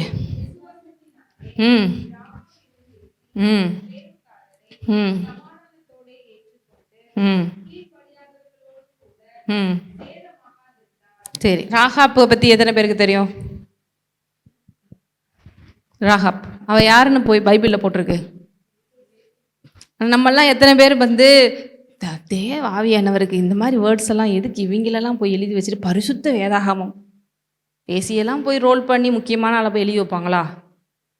நீங்களும் நான்லாம் கடவுள் இடத்துல இருந்தால் சீ அதெல்லாம் எழுதாதப்பா பரிசுத்த வேதாகமத்தில் சொல்லுவீங்களா, சொல்ல மாட்டீங்களா? தேவனுக்கு வந்து அதனால சொன்னேன், பாவத்தில் நீ சின்ன பாவம் பெரிய பாவம் இல்லை, ஆனால் அவர்கிட்ட நீ விசுவாசத்தில் வந்துட்டேன்னா அந்த நொடியை நீ சுத்தமாயிடுற. நீ அதுக்கு முன்னாடி கொலைகாரனாக இருந்திருக்கலாம், விபச்சாரியாக இருந்திருக்கலாம், வெசித்தனம் பண்ணியிருக்கலாம், ஏமாத்துக்காரனாக இருந்திருக்கலாம், எவ்வளோ பெரிய பாவியாக இருக்கலாம். அதனால தான் ஏசு சிலுவையில் தொங்கும் போது ஒரு பக்கம் இருக்கான், சிலுவையில் தொங்கிக்கிட்டு ஒரு பாவி திருடன், இன்றைக்கு உம்முடனே கூட பரதேசியில் இருந்து கொள்ள எனக்கு கிருபை செய்யுங்க. உனக்கு எவ்வளோ தைரியம் இருந்தா, நான் வந்து இவங்களுக்காக நான் சிலுவையில் தொங்கிட்டு இருக்கேன், நீ எவ்வளோ பெரிய குற்றவாளியாக இருந்து லெஃப்ட்லேயே ரைட்டில் அடித்து வச்சுருக்காங்க, நீ லாஸ்ட் மினிட்ல என்னை மன்னிச்சு உங்களோட சேர்த்துக்கோங்கன்னு சொல்லிடு, அவ்வளோ தைரியம்டா இருக்குது உனக்கு அப்படின்னு சொன்னாரா? இன்றைக்கு என்னுடனே கூட பரதேசியில் இருப்பாய். ஒரு வார்த்தை கூட கேட்கலங்க, எவ்வளோ சொன்னேன்டா உனக்கு செய்யாதேன்னு. அட்லீஸ்ட் லாஸ்ட் மினிட் உயிர் போகிற நேரத்தில் என்னை நம்பினானே அப்படி சொல்லி உடனே அக்செப்ட். அதுதான் நம்முடைய தேவன். இத்தனை பேருக்கு புரியுது? அதுதான் நம்முடைய தேவன். பக்கத்தில் பார்த்து சொல்லுங்க, அதுதான் அவரு. உன்னைய மாதிரி அவர் யோசிக்க மாட்டாரு. அப்படி யோசிச்சாருன்னா ஒருத்தரும் தேர மாட்டான். ஏன் நீயே தேர மாட்ட? அல்லேலூயா. அதுதான் அவர். நம்மளை போல யோசிச்சேன்னா நமக்கு இப்போ எத்தனை பேருக்கு அவன் சரியில்லை இவன் சரியில்லை சொல்கிறோம். அவர் நம்மளை பார்க்கும்போது நம்மளும் சரியில்லை. அதான் சொன்னேன். இப்போ இங்கே ராகாப் வேசியை பற்றி இன்னும் லாஸ்ட்டில் ஒரு பாயிண்ட் சொல்கிறேன். அதில் ஒரு பெரிய, ஏன்னா தேவனுக்கு முன்பாக நீ அவரை நம்பிட்டேன்னா அடுத்த நிமிஷம் வாழ்க்கையில் வந்துட்டாருன்னா எல்லா பாவங்களுக்கும் முற்றுப்புள்ளி வைத்துடுறார். அன்னிலேருந்து புது சிருஷ்டியாக மாற்றிடுறார். எல்லாம் ஒளிந்து போயின பழைய பாவங்கள். ஏன்னா அவர் எப்படி பார்க்குறாருன்னா, இந்த பாவத்தை நீங்கள் நினைக்கணும், அப்போ என்னன்னாலும் பண்ணிட்டு வரலாமா, நான் எவ்வளோ கஷ்டப்பட்டு அதெல்லாம் பண்ணாமல் இருக்கேன். உங்கள் மனசில் தோணுமே, தோணும். நான் எவ்வளோ கஷ்டப்பட்டு சிகரெட் குடிக்காமல் இருக்கேன், நான் எவ்வளோ கஷ்டப்பட்டு தண்ணி அடிக்காமல் மெயின்டைன் பண்ணிகிட்டு இருக்கேன், எவ்வளோ நேரம் எவ்வளோ என்ன பண்ணுறாங்க, சினிமா கூட போகாமல் இருக்கேன், பொய் சொல்லாமல் இருக்கேன். அப்போ அவங்களாம் பண்ணிவிட்டு ஒரு நிமிஷத்தில் பண்ணி வாங்கிட்டு வந்துடுவாங்களோ. இது யார் கொண்டு தெரியுமா? அது 2 பசங்க இருந்தாங்க. கெட்டகுமாரன் கதையில் இருக்காங்கல்ல, யார்? கெட்டகுமாரன் கதையில் 2 பசங்க இருந்தாங்க. மூத்தவன் இளையவன். நம்ம யாரை கெட்டகுமாரன் சொல்கிறோம்? ஆனால் உண்மையிலே கெட்டகுமாரன் மூத்தவனாக தான் இருக்கிறான் அந்த இடத்துல. ஏன்னா இவன் தம்பி திரும்பி வந்துட்டானே. ஏன்னா அவன் ராஜ வாழ்க்கை வந்துட்டு வரல, அப்பா பேச்சை கேட்காம எல்லாத்தையும் இழந்துட்டு போய் பண்ணி சாப்பிட்ற சாப்பாடு கூட கிடைக்காம, ஏன்னா அதுக்கான பனிஷ்மெண்ட் அவன் லைஃப்பில் அனுபவிச்சிட்டான். பாவத்தின் சம்பளம் அதானே. எல்லாத்தையும் அனுபவிச்சு கேவலமான ஒரு வாழ்க்கை வந்து இனிமேல் இருந்தால் இல்லாட்டால் வேஸ்ட்டுங்கிற அளவுக்கு போய் அப்பயாவது கடைசியில் அப்பாட்ட போய் காலில் விழுந்து ஒரு வேலைக்கார வேலையாவது வாங்கிடலான்னு வரான். அப்படிப்பட்டவனை பார்த்து கூட இவனுக்கு கொஞ்சம் கூட கன்சர்ன் இல்லை. யாருக்கு? அவங்க அண்ணனுக்கு. யாருக்கு கன்சர்ன் இல்லை? கொஞ்சம் கூட தம்பி வந்துட்டானே பாவம், அவனை பார்த்தா பிச்சைக்காரனோட மோசமாக இருக்கானேன்னு கூட நினைக்கல. அவங்க அப்பா அவ்வளோ சூரம் செய்கிறத பார்த்துட்டு இவன் என்ன பண்ணுறான்? இவ்வளோ நாள் அவங்க கூட இருந்து எனக்கு ஆடு அடிச்சிங்களா மாடு அடிச்சிங்களா? அப்போ உண்மையிலே யார் கெட்டவனாக இருக்கிறான்? அப்போ கூட அப்பா சொல்கிறாரு, என்னுடையதெல்லாம் உன்னுடைய தானேப்பா, என் கூட இருந்து எல்லாத்தையும் நீ இப்போ வரைக்கும் அனுபவிச்சுட்டு தானே இருக்கான். ஆனால் அவன் பாரு சொன்ன பேச்சு கேட்காம எல்லாத்தையும் இழந்து நிற்கிறான் பாரு. இப்போயாவது வந்தானே. இத்தனை பேருக்கு புரியுது இந்த விஷயங்கள்லாம். இப்படி தான் நிறைய பேர் யோசிக்கலாம். இப்போ இன்றைக்கி கூட ரசிக்கப்பட்டவங்க வரும்போது கூட சபையில் வரும்போது அவன் பேக்ரவுண்ட் வேறு மாதிரி கூட இருக்கலாம். ஆனால் நீங்கள் தேவனை போல் பார்க்க கற்றுக்கொள்ளணும். தேவனை போல் பார்க்க தெரியலன்னா கடைசி வரைக்கும் உங்களுக்குள்ள இதில் கடினம், கசப்பு, வெறுப்பு எல்லாம் இருக்கத்தான் செய்யும். ஜட்ஜ் பண்ணுறதுக்கு நீங்களும் நானும் கடவுள் கிடையாது. God alone only judge anything. நியாயம் தீர்க்காதே என்று தேவன் சொல்கிறார். அதுக்கான ரைட்ஸ், பரிசுத்தம், அதுக்கான நீதி எல்லாமே அவர்கிட்ட மாத்திரம்தான் இருக்குது. விபச்சாரியை கொண்டு வந்து போடும்போது கூட அவர் என்ன சொல்கிறார்? இனிமேல் பாவம் செய்ய கிளம்பு கிளம்பு. His God. ஆமேன். ஏன்னா அதே மனசாட்சி ஒரு நாள் உங்களை பார்த்து சொல்லுவோம், நாளைக்கு தப்பு பண்ணும்போது நீ சரியா? அவரே மன்னிக்க நினச்சா உன் மனசாட்சி உன்னை மன்னிக்காது. அதனால தான் ஜட்ஜ் பண்ணாதன்னு சொல்கிறார். Don't judge others. அவன் செய்கிறதுக்கான விலை அவன் வரும் லைஃப்பில். ஏன்னா எதை விதைச்சா தானே இருப்பான். அதனால் நீங்கள் கவலைப்பட வேண்டாம். அது ஆண்டவர் சில பேட்டர்ன்ஸ்லாம் வச்சுருக்கார். முள்ளை போட்டால் முள்ளுதான் முழுகும், நல்லதை போட்டால் நல்லதான் முழுகும். ஆனால் இப்போயாவது வந்தானே நினச்சிங்கன்னா உங்களுக்குள்ள தேவ அன்பு ஆப்ரேட் ஆகுதுன்னு அர்த்தம். ஸோ இங்கே வேசியை பற்றி சொல்கிறதுக்காக நான் சொல்ல வந்தேன். ஆனால் அந்த எரிகோ பட்டணம் அழியும் போது கூட இவளுடைய வீடு காப்பாற்றப்படுது. யாருடைய வீடு? வேசி. ஏன் அப்படின்னு பாருங்கள், வேசி நம்ம சிம்பிளாக வெளிப்புறமாக சொல்லிடுறோம், ஆனால் அவள் ஹார்ட்டு தேவனை நம்புது. அங்கே பரிசுத்தவான்னு சொல்கிற எத்தனையோ பேர் நம்பலை, செத்துட்டான். இங்கே மேட்ரு என்னன்னா நீ நம்புறியா இல்லையான் தான். அவளுக்கு ஏன் நான் தெரியுது, ஏன்னா எப்பயுமே எல்லாருமே ரொம்ப பிடிச்சி போய் பாவத்தை விழுந்து எதுவும் செய்ய மாட்டாங்க. அவங்கள உண்மையை பார்த்தா நமக்குலாம் அன்றைக்கி எப்படி இருந்தால் நம்ம முடியும் எப்படி வாழணுங்கிற ஒரு ஃபீலிங்கும் இருக்க தான் செய்யும். ஏதோ ஒரு காலத்தில் போய் ஏதோ ஒரு நேரத்தில் போய் ஜெயிலில் இருக்கிறவங்க கூட கேட்டு பார்த்தீங்கன்னா அப்படி தான், நான்லாம் இப்படி வந்துட்டேனே, எனக்கு சின்ன வயசுல யாரும் நல்லா புத்தி சொல்லி கொடுத்துருந்தா நான் அப்படி பண்ணியிருக்க மாட்டேனே நினைக்கலன்னா கண்டிப்பாக அதிசயம் தான். அதனால தான் ஜெயிலில் இருக்கிறவங்களுக்கு கூட போய் நம்ம ஊழியம் செஞ்சுட்ருக்கோம் நம்ம கிறிஸ்தவஸில், இல்லையா? லாஸ்ட் மினிட்ல ஐசியூவில் இருக்கிறவங்க கூட ஊழியம் செய்கிறோம். இப்போயாவது மனம் திரும்பு, ஆண்டவர்கிட்ட வா அப்படின்னு சொல்லிட்டு. ஏன்னா அவன் ஒரு கேன்சர் செல் மாதிரி அவனுக்குள்ள பாவம் அவனை ஒவ்வொரு நிமிஷமும் படுத்திக்கிட்டு இருக்கு. இப்போயாவது வெளியில் வரட்டும்னு நினைக்கிறோம் நம்ம. கேன்சர் உள்ளே இருந்தால் சந்தோஷமாக இருக்கும், அவனை அரிச்சிக்கிட்டே இருக்கும் பாவம். நீங்கள் வெளியில் பார்க்குறதுக்கு ஆய்வுங்கிற மாதிரி இருக்கும். ஒரு நாள் கொஞ்ச நாள் கழிச்சு தான் பாருங்கள், கேன்சர் இன்றைக்கி வருதுன்னா நாளைக்கே உடம்பு ஒன்றுமில்லாமல் போயிடாது. அது ஒரு 6 months 1 year 2 years கழிச்சு கொஞ்சம் கொஞ்சமாக அஃபெக்ட் ஆகி அவன் எத்தனை பேர் பார்த்துருக்கீங்க? ரொம்ப அப்படி கேன்சர் வந்து இறந்தவங்களாம் அடையாளமே தெரியாது அந்த பாடியை பார்த்தா. அப்படி பாவம் வந்து ஒரு மனுஷனை ஆக்கிரும். அவனை பார்த்துட்டு நீங்க பரிதாபப்படாம ஜட்ஜ் பண்ணிட்டு இருக்கீங்களே, அதுதான் பிரச்சனைங்க. கேன்சரை கூட குணப்படுத்திடலாம், பாவத்தை குணப்படுத்த முடியாது. இயேசுன்றதை மாத்திரமே குணப்படுத்த முடியும்.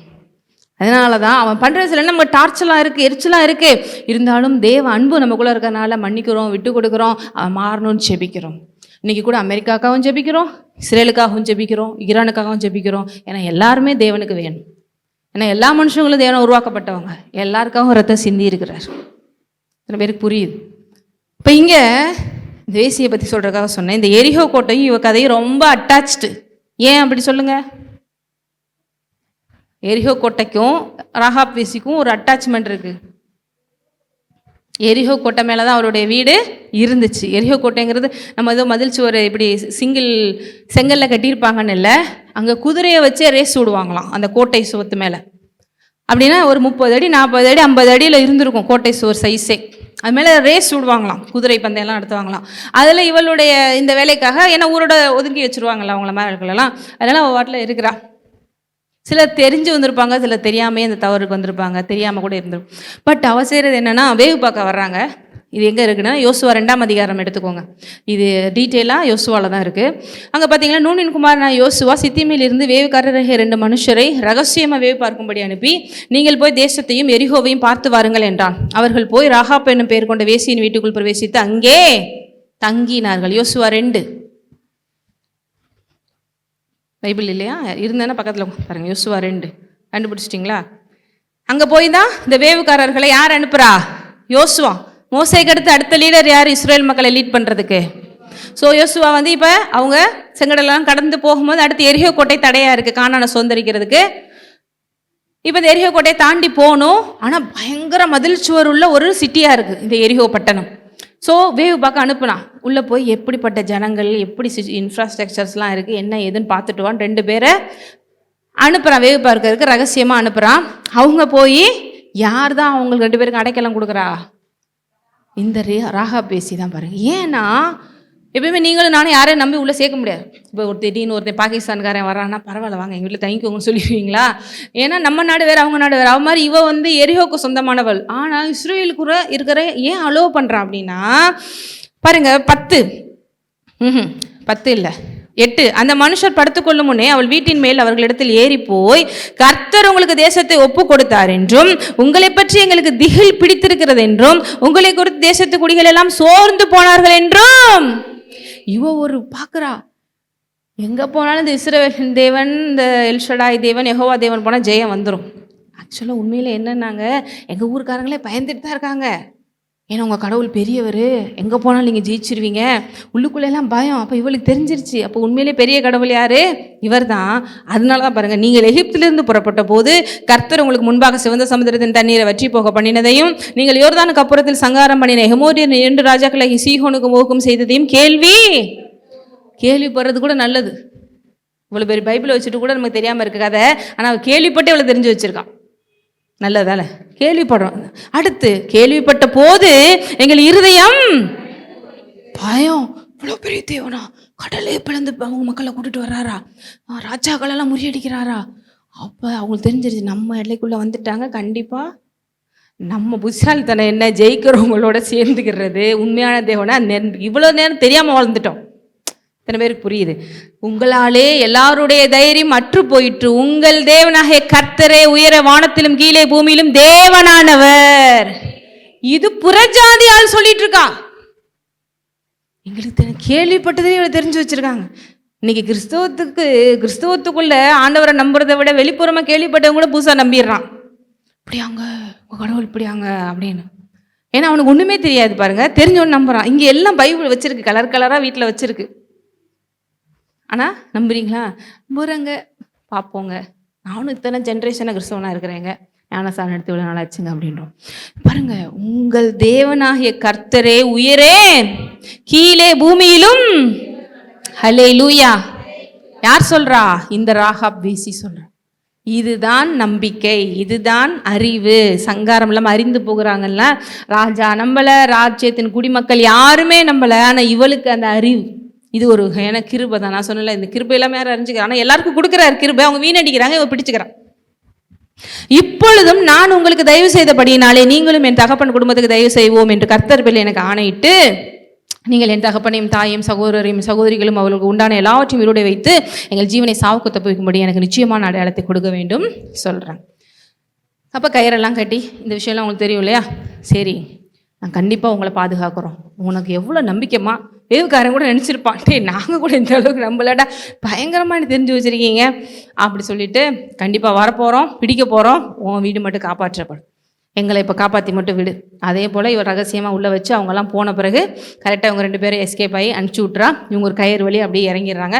இந்த கயிறை நீ இப்படி தொங்க விடு, நாங்கள் இந்த தேசத்தை அழிக்கும் போது உன் வீடு தொட மாட்டோம், இது தேவனுடைய நாமத்தில் நான் உனக்கு ஆணையாக கொடுக்குறோம் சொல்கிறாங்க.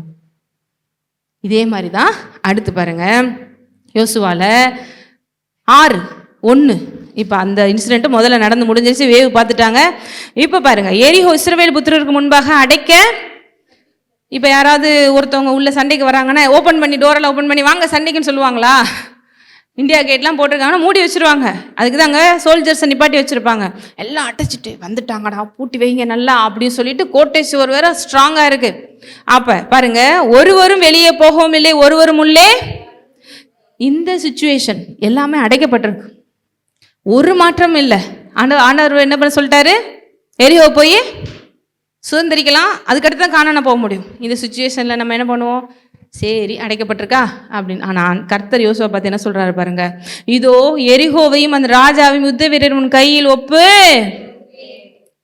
தேவன் எப்பயுமே அப்படிதான், இருக்கிறத பேச மாட்டார், எது வேணுமோ அதை சொல்லுவார். ஏன்னா அவர் சொன்னால் நடக்கும். இப்போ பாருங்க, யுத்த புருஷராகிய நீங்கள் அனைவரும் பட்டணத்தில் சூழ்ந்த ஒரு தரம் சுற்றி இப்படி 6 நாள் செய்யுங்கள். 7 ஆசாரியர் பெட்டிக்கு முன்பாக 7 கொம்பு எக்காலங்களை பிடித்து கொண்டு போக வேண்டும். 7ஆம் நாளில் பட்டணத்தை 7 தரம் சுற்றி வர கடவீர்கள். ஆசாரியர் எக்காலங்களை ஊத வேண்டும். அவர்கள் அந்த கொம்புகளினால் நெடுந்தொணி இடும் பொழுது நீங்கள் எக்கால சத்தத்தை கேட்கும் பொழுதும் ஜனங்கள் எல்லாரும் மகா ஆரவத்தோடு ஆர்ப்பரிக்க கடவர்கள். அப்பொழுது பட்டணத்தின் அலங்கம் இடிந்து. இத்தனை பேர் சூப்பராக இருக்கே, இந்த பாம்பு கேமில் வைக்க தேவையில்லைங்க. இப்போல்லாம் பெரிய பெரிய பில்டிங்கில் என்ன பண்ணுறாங்க, அங்கேருந்து ட்ரோனை வச்சு கரெக்டாக அட்டாக் பண்ணுறான். இது என்னடா இது, சுற்றி சுற்றி வாங்க, 7ஆவது நாள் 7 தடவை சுற்றுங்க, கடைசியில் கத்துங்க, முடிஞ்சு போச்சு. இது செம ஸ்ட்ராட்டஜியால் இருக்குது. நீங்கள் இறங்கி செய்வீங்களா? இதுக்கெல்லாம் வேற ஆளை பாருங்கப்பா. நான் விசுவாசிக்கிறேன் தான், இருந்தாலும் இந்த அளவுக்கு சொல்லக்கூடாது. பைபிளில் நீங்கள் இந்த மாதிரி சொல்கிற ஒவ்வொன்றும் தான் தேவன் செய்ய சொன்னவனா இருக்கும். அவர் சொல்கிற ஸ்ட்ராட்டஜிலாம் இந்த உலகத்துக்கு பைத்தியமாக இருக்கும், உங்களுக்கே பைத்தியமாக இருக்கும். இப்படி போய்ங்க, அது சான்ஸே. ஒருவேளை யோசுவா சொன்னால் கூட, ஏன்னா ஆண்டவர் யோசுவாட்ட தான் சொன்னார், யோசுவா சொன்னால் கூட மக்கள்லாம் என்ன முடிவு பண்ணியிருப்பாங்க, மோசையே பரவாயில்ல, இது அதுக்கு மேலே பெரிய லூஸாக இருக்கும் போல், அந்த அலையை வச்சுக்காவது மேய்ச்சிருந்துருக்கலாம். யோசுவா வேறு லெவலில் இருக்கான்ப்பா, இந்த பாஸ்டரை வச்சுட்டு நம்மளை படாத பாடு பற்றிட்டு இருக்காங்க. பேசாமல் வேற சுற்றணுமா, 7 தடவை சுற்றணுமா, கொஞ்சமாவது ஒரு கம்பு எடுத்துக்கோ, கத்தி எடுத்துக்கோ. யோசிப்பீங்களா இல்லையா? நீங்கள் எப்படி யோசிப்பீங்கன்னு எனக்கும் தெரியும். அப்போ பாருங்க, அப்படியே பாருங்க 6, அந்தபடியே நூனின் குமாரனாகிய யோசுவா. இதுக்கு தான் யோசுவாவை கொண்டு போய் லீடரை நிப்பாட்ட வேண்டியது இருக்கு. நம்மளெல்லாம் அந்த இடத்துல நிப்பாட்டியிருந்தா, குறிப்பாக உங்களில் ஒரு ஆள் நிப்பாட்டியிருந்தா, இதுக்கு வேற ஆளை பாருங்க, ஆண்டவரே நான் சிக்க மாட்டேன் அப்படின்னு சொல்லிடுவோம். அதனால தான் ஆண்டவர் லீடர்ஷிப்பில் ஒரு சிலர் வைக்கிறதுக்கு, நமக்கெல்லாம் இவனை போய் வச்சிருக்காரு அப்படின்னு நினைப்பாங்க. அவர் சூஸ் பண்ணி வைக்கிற கேரக்டர்லாம் அவர் சொல்கிறத அப்படி செய்கிறவங்க தான். அவங்களால மட்டும்தான் அவர் ராஜ்யத்தில் பெரிய காரியங்களை செய்ய முடியும். அவன் படிக்காதவனாக இருக்கலாம், அவன் பெரும்பாவிலேருந்து மாறி வந்திருக்கலாம், அவனுடைய ஸ்ட்ராட்டஜி வேறு மாதிரி இருக்கலாம், அவன்கிட்ட நீங்கள் எதிர்பார்க்குற பெரிய குவாலிஃபிகேஷன் இல்லாமல் இருக்கலாம், ஃபிசிக்கலாக ஃபீச்சர்ஸ் இல்லாமல் இருக்கலாம், நெட்டையாக இல்லாமல் குட்டையாக இருக்கலாம், எப்படினாலும் இருக்கலாம். ஆனால் இவனெல்லாம் போய் ஆண்டவர் தேர்ந்தெடுத்திருக்கார் பாரு அப்படின்னு நினச்சிங்கன்னா, அவர் ஹார்ட்டை பார்க்குறாரு. எனக்கு தேவையானது நான் சொல்கிறத அப்படியே செய்கிறவன், கண்ணை மூடிட்டு செய்கிறவன் தான், அவன் தான் எனக்கு ஏற்ற ஆள். சில பேருக்கு புரியுது. அப்படி ஒருத்தர் லீடராக இருந்தால் தான் உங்களோட மொக்கை போட்டுக்கிட்டு உங்களையும் சேர்த்து அதே மாதிரி கொண்டு தேவராஜ்யத்தில் பெரிய காரியங்களை செய்ய முடியும். இந்த ரொம்ப யோசிக்கிறவனை வச்சுட்டு தேவனால் ஒன்றுமே பண்ண முடியாது. அதனால தான் ஞானிகளை வைக்கப்படுத்தும்படி பைத்தியமானவளை தெரிந்து கொள்கிறார். எனக்கு நீ அப்படி உனக்கு ஒன்று தெரிஞ்சால் போதும், என்ன ஆண்டவர் குவாலிஃபிகேஷன், நான் சொல்கிறேன் அப்படி செய். ஏன்னா இந்த உலகத்தில் எந்த படிப்பும் அவர் சொல்கிறத புரிஞ்சு கொள்ள முடிகிற அளவுக்கு உங்களுக்கு சொல்லிக் கொடுக்க போகிறதில்ல. நீங்கள் உலகத்திலே பெரிய படிப்பு படித்தாலும் அது எப்படி நடக்கும்? இப்போ சிவில் இன்ஜினியரை கூப்பிட்டு கேட்குறீங்க, இந்த எரிவோ கோட்டை சுற்றி வந்தாங்களேங்க, என்ன நடந்துருக்குன்னு நினைக்கிறீங்க? என்ன ஸ்ட்ராட்டஜி யூஸ் பண்ணியிருப்பாரு? ஆர்கிடெக்சரை கூப்பிட்டு கேட்குறீங்க, இல்லை இந்த புதுசாக டெக்னாலஜி வச்சுருந்தா என்ன மாதிரியா இருந்திருக்கும்? சயின்ஸை போட்டு நீ யோசிக்கலாம். அதுக்கு புது சயின்ஸே கண்டுபிடிச்சா கூட அவர் ஸ்ட்ராட்டஜியை ஃபுல்லாக புரிஞ்சுக்கிறதுக்கு இந்த மூளை பத்தாது. செங்கடலை பிளந்த ஸ்ட்ராட்டஜி யாரை சொல்ல முடியுமா இப்போ வரைக்கும்? இது மாதிரி எல்லா ஸ்ட்ராட்டஜியும் யூஸ் பண்ணிப்பாரு. எதுலேயும் அவர் சொன்னதை புரியும். அப்போ புரிஞ்சு செய்கிறவன் எனக்கு தேவையில்லை, நான் சொல்கிறது அப்படியே செய்கிறவன் தான் தேவை. அதுதான் விசுவாசம். அப்படி இருக்கிறவங்க தான் அழைக்கிறாரு. லீடர்ஷிப்பில் மட்டும் இல்லை, தன்னுடைய ராஜ்யத்தில் பிள்ளைகளாக இருக்கும்படி அப்படி இருக்கிறவங்கள தான் அழைக்க முடியுது. இல்லைன்னா நம்மளாம் தேடி இருப்போமா? பக்கத்தில் பார்த்து சொல்லுங்க, நீ நான்லாம் சும்மாவா? அப்படி இருந்து நம்மளை உயர்த்தி வச்சிருக்க காரணம் என்னென்னா அவருக்கு அதுதான் வேணும். இது நம்ம சொல்கிற பேச்சு கேட்குற பிள்ளை இருந்தால் போதும், அதை வச்சு ஊரே கலைக்கிறலான்னு அவருக்கு தெரியும். ரொம்ப யோசிக்கிற வேலைக்கு ஆக மாட்டான் இல்லையா? அப்போ இங்கே யோசுவா அந்தபடி, ஆண்டவரே 6 நாள் சுற்றணும், 7வது நாள் எழுத சுற்றணுமா, சரி செஞ்சுருவோம். அந்தபடியே நூனின் குமாரன் யோசுவா ஆசாரியரை அழைத்து அப்படியே எல்லாத்தையும் ரெடி பண்ணுறான். நீங்கள் வீட்டில் இருக்கும்போது இதெல்லாம் படித்து பாருங்கள். அப்போ பாருங்கள், இது அப்படியே தொடர்ந்து வந்துட்டே இருக்கு. 20 பாருங்க, எக்காலங்களை ஊதுகையில் ஜனங்கள், எக்கால சத்தத்தை ஜனங்கள் கேட்டு மகா ஆரவத்தோடு முழங்குகையில் அலங்கம் இடிந்து, ஹல்லேலூயா. உண்மையிலேயே யோசுவாவுக்கும் ஒரு பாராட்டு கொடுக்கணும், அவங்க டீமுக்கும் ஒரு பாராட்டு கொடுக்கணும். ஏன்னா சொன்னாலும் சுற்றி வரணும்ல. 6 நாளா? இப்போ நீங்களே சுற்றுறீங்க வச்சுக்கோங்க, 2 நாள் சுற்றுவீங்களா? 2 நாள் விசுவாசத்தில் எனக்கு லைஃப்பில் நடந்ததெல்லாம் நினச்சி பார்த்து கர்த்தர் நல்லவருங்க, கண்டிப்பாக செய்வாருங்க அப்படின்னு பக்கத்தில் இடத்துல பார்க்க 3வது நாள் சுற்றும் போது பேச வேற கூடாது. அது ஏன் தெரியுமா சொன்னார்? ஒருத்தன் விசுவாசத்தை ஒருத்தன் கெடுத்துருவான்னு அவருக்கு தெரியும். சும்மா இல்லாமல் என்ன பண்ணுவோம், ஏங்க இது கொஞ்சம் நடக்கும்னு நினைக்கிறீங்க, இவவே நான் மனசில் நினைச்சது நான் சொல்கிறேன் சுத்த. அதனால தான் வாயை மூடு அப்படின்னு. இன்னைக்கு கூட நிறைய பேர் வாயை மூடிட்டு இருங்க, அதிசயம் நடக்கும். புரியுதா உங்களுக்கு? சும்மா பேசிக்கிட்டு வாயை மூடிட்டு ஆண்டவர் சொன்னதை மாத்திரம் செய்யணும். நான் சொல்கிறேன், நீ செஞ்சு பாருங்க. 6 நாள் என்ன பண்ணக்கூடாது, பேசாது. இந்த ஃபோனை போட்டு அதை போட்டு இதை போட்டு இப்படி ஆகும் அப்படி ஆகும். 6 நாள் ரவுண்டு. அதில் 6வது நாள் எப்படியா இருக்கும்னு நினைக்கிறீங்க? 5 நாள் நடக்கலை, 6வது நாளெல்லாம் நடக்க போகுது. எனக்கே கொஞ்சம் கால்லாம் வலிக்கிற மாதிரி தாண்டா இருக்கு. ஏன்னாலும் வெயிட்டிங் எவ்வளோ தாண்டா போகிறது, வருஷம் போகுது, நாள் போகுது, மாதம் போகுது, நான் பண்ணுறது தெரியலையே. கண்டிப்பாக இவங்க நம்மள ஒரு வழி ஆக்கிடுவாங்க. ஏன்னா உள்ளே இருந்து வேறு ராஜா எரிகோ மக்கள் பார்த்துக்கிட்டு இருக்காங்க, என்னடா அது லூசுமா சுற்றி வர்றாங்க நம்ம சிட்டியை, இவங்க ஏதோ பெருசாக பண்ணிடுவாங்கன்னு. ஏன்னா யார் கொண்டு நம்பிக்கிட்டு இருக்கா? பயம் வந்துருச்சு, திகில் வந்துருச்சுன்னு. ஆனால் இவர் ஸ்ட்ராட்டஜியே வேற மாதிரி தான் இருக்கும். நம்ம தேவன் செய்கிறதெல்லாம் நீங்களே இருந்தீங்கன்னா இன்னமும் பெருசாக ஏதாவது பண்ணுவாங்கன்னு பார்த்தா சுற்றி வந்துட்டு இருக்காங்க அமைதியாக. இவர் செய்கிற எல்லாமே கிதியோன் ஸ்டோரியிலே நல்லா படிச்சு பாருங்க. ஒரு சட்டி எடுத்துக்கோ, அப்புறம் ஊதுகுழல் எடுத்துக்கோ, அப்புறம் தீப்பந்தத்தை எடுத்துக்கோ, நான் சொல்கிறோமோ டொப்புன்னு போட்டு கத்து, அவ்வளோதான் சேர்த்து. பயங்கரமாக நம்ம தேவன் ட்விஸ்ட்டில் பயங்கரமாக அவர் ஞானி பாருங்க. நம்ம பெருசாக நினச்சி இவங்க 100 பேர் இருக்காங்களா, அப்போ நம்ம ஒரு 300 பேராவது போகணும், ஒத்தை நின்னாலும் நம்மளை அடிச்சுட்டா 4 பேர் வரணும். இப்படி தான் உங்கள் மூளை என் மூளை யோசிக்கும், அப்படிதான் யோசிக்குது. இப்போ பாருங்கள், அடுத்து வடகொரியா நியூக்ளியர் 2 பாம்பை அடுத்து போட போகிறதாவும் டெஸ்ட் பண்ண போகிறோம். அவன் இந்த லெவலில் விட்டால் நம்ம அடுத்து விடுவோன்னு. நம்ம தேவனெல்லாம் நீங்கள் ஸ்ட்ராட்டஜிஸ் டீல் பண்ண சொன்னீங்கன்னா வேறு மாதிரி டீல் பண்ணுவார். இப்படி தான் சுற்றி வரும். நீங்களே சொல்லுங்கள், எப்படி பார்ப்பீங்க? உண்மையிலே நம்ம வேர்ல்டே நம்மளை தான் பார்த்துட்ருக்கோம், லைவில் காமிச்சிட்டு இருப்பாங்க. இங்கே பாருங்கள், ஒரு அதிசயமா, இது ஒரு பைத்தியக்காரத்தனமான்னு தெரியல, வாங்க என்ன நடக்குதுன்னு பார்ப்போம் அப்படி சொல்லி உங்களை என்ன ஃபுல் ஃபோக்கஸ்டாக ஊரில் இருக்கிற எல்லா கேமரா வச்சு லைவ் காமிச்சிட்டு இருக்கோம். அவன் என்னென்ன பேசிகிட்டு இருப்பான்னு தெரியாது, ஊரே பார்க்கும். முட்டாள் ஜனங்களாக இருக்கும், கண்டிப்பாக அடி வாங்க போகிறான், எரிகோ தான் இவங்களை போட்டு மொக்க போகுது பாரு, பீஸாக வெட்ட போகிறாங்க, கொஞ்சமாக ஒரு கத்தியாக வச்சுருக்காங்களா அப்படின்னு. அப்போ சுற்றி உள்ள வேற என்னென்ன பேசுனாங்களோ தெரில, இதையும் தாண்டி பேசாமல் சுற்றணும். ஆய திறந்துடாதீங்க, பக்கத்தில் பார்த்துங்க, வாயை திறந்துடாது. சுற்றி இருக்கிறவங்களாம் உன்னை பயமுறுத்துற மாதிரி பேசிக்கிட்டு இருப்பாங்க, அப்பயும் நீ வாயை திறந்துட, விசுவாசத்தில் போயிட்டே இரு. 7வது நாள் என்ன பண்ணணுமா? தேவன் வேணுன்னே பாருங்க. ஏன்னா அவர் ஏன் இதெல்லாம் செய்யணும்னு நினைக்கிறீங்க? நீங்களே யோசிச்சு பாருங்க. ஏன் தேவன் நினைச்சா போ, இப்போ யோர்தானுக்கெல்லாம் போக சொன்னாரா? போகணுன்னு என்ன பண்ண சொன்னாரு? காலை வை, உள்ளங்கால் பட்ட மாத்திரத்திலே அது உனக்கு பிளக்கும். செங்கடல் என்ன பண்ண சொன்னாரு? கோலை தூக்கு. உனக்கு ஏன்ட்டையும் கேட்டுட்டு இருக்க, முறையிடுற, தூக்கு, அதுக்கு வழியிடும், போயிட்டே இருன்னு. இங்கேயும் நீ ஏதாவது பண்ணு, உனக்கு கோட்டை சோல் பிறந்துடும் போ அப்படி சொல்லியிருக்கலாமே. ஏன் அது மாதிரி செய்ய சொன்னார்னு நினைக்கிறீங்க? சுவாசம் இருக்கான்னு செக் பண்றதுக்கு. அப்புறம்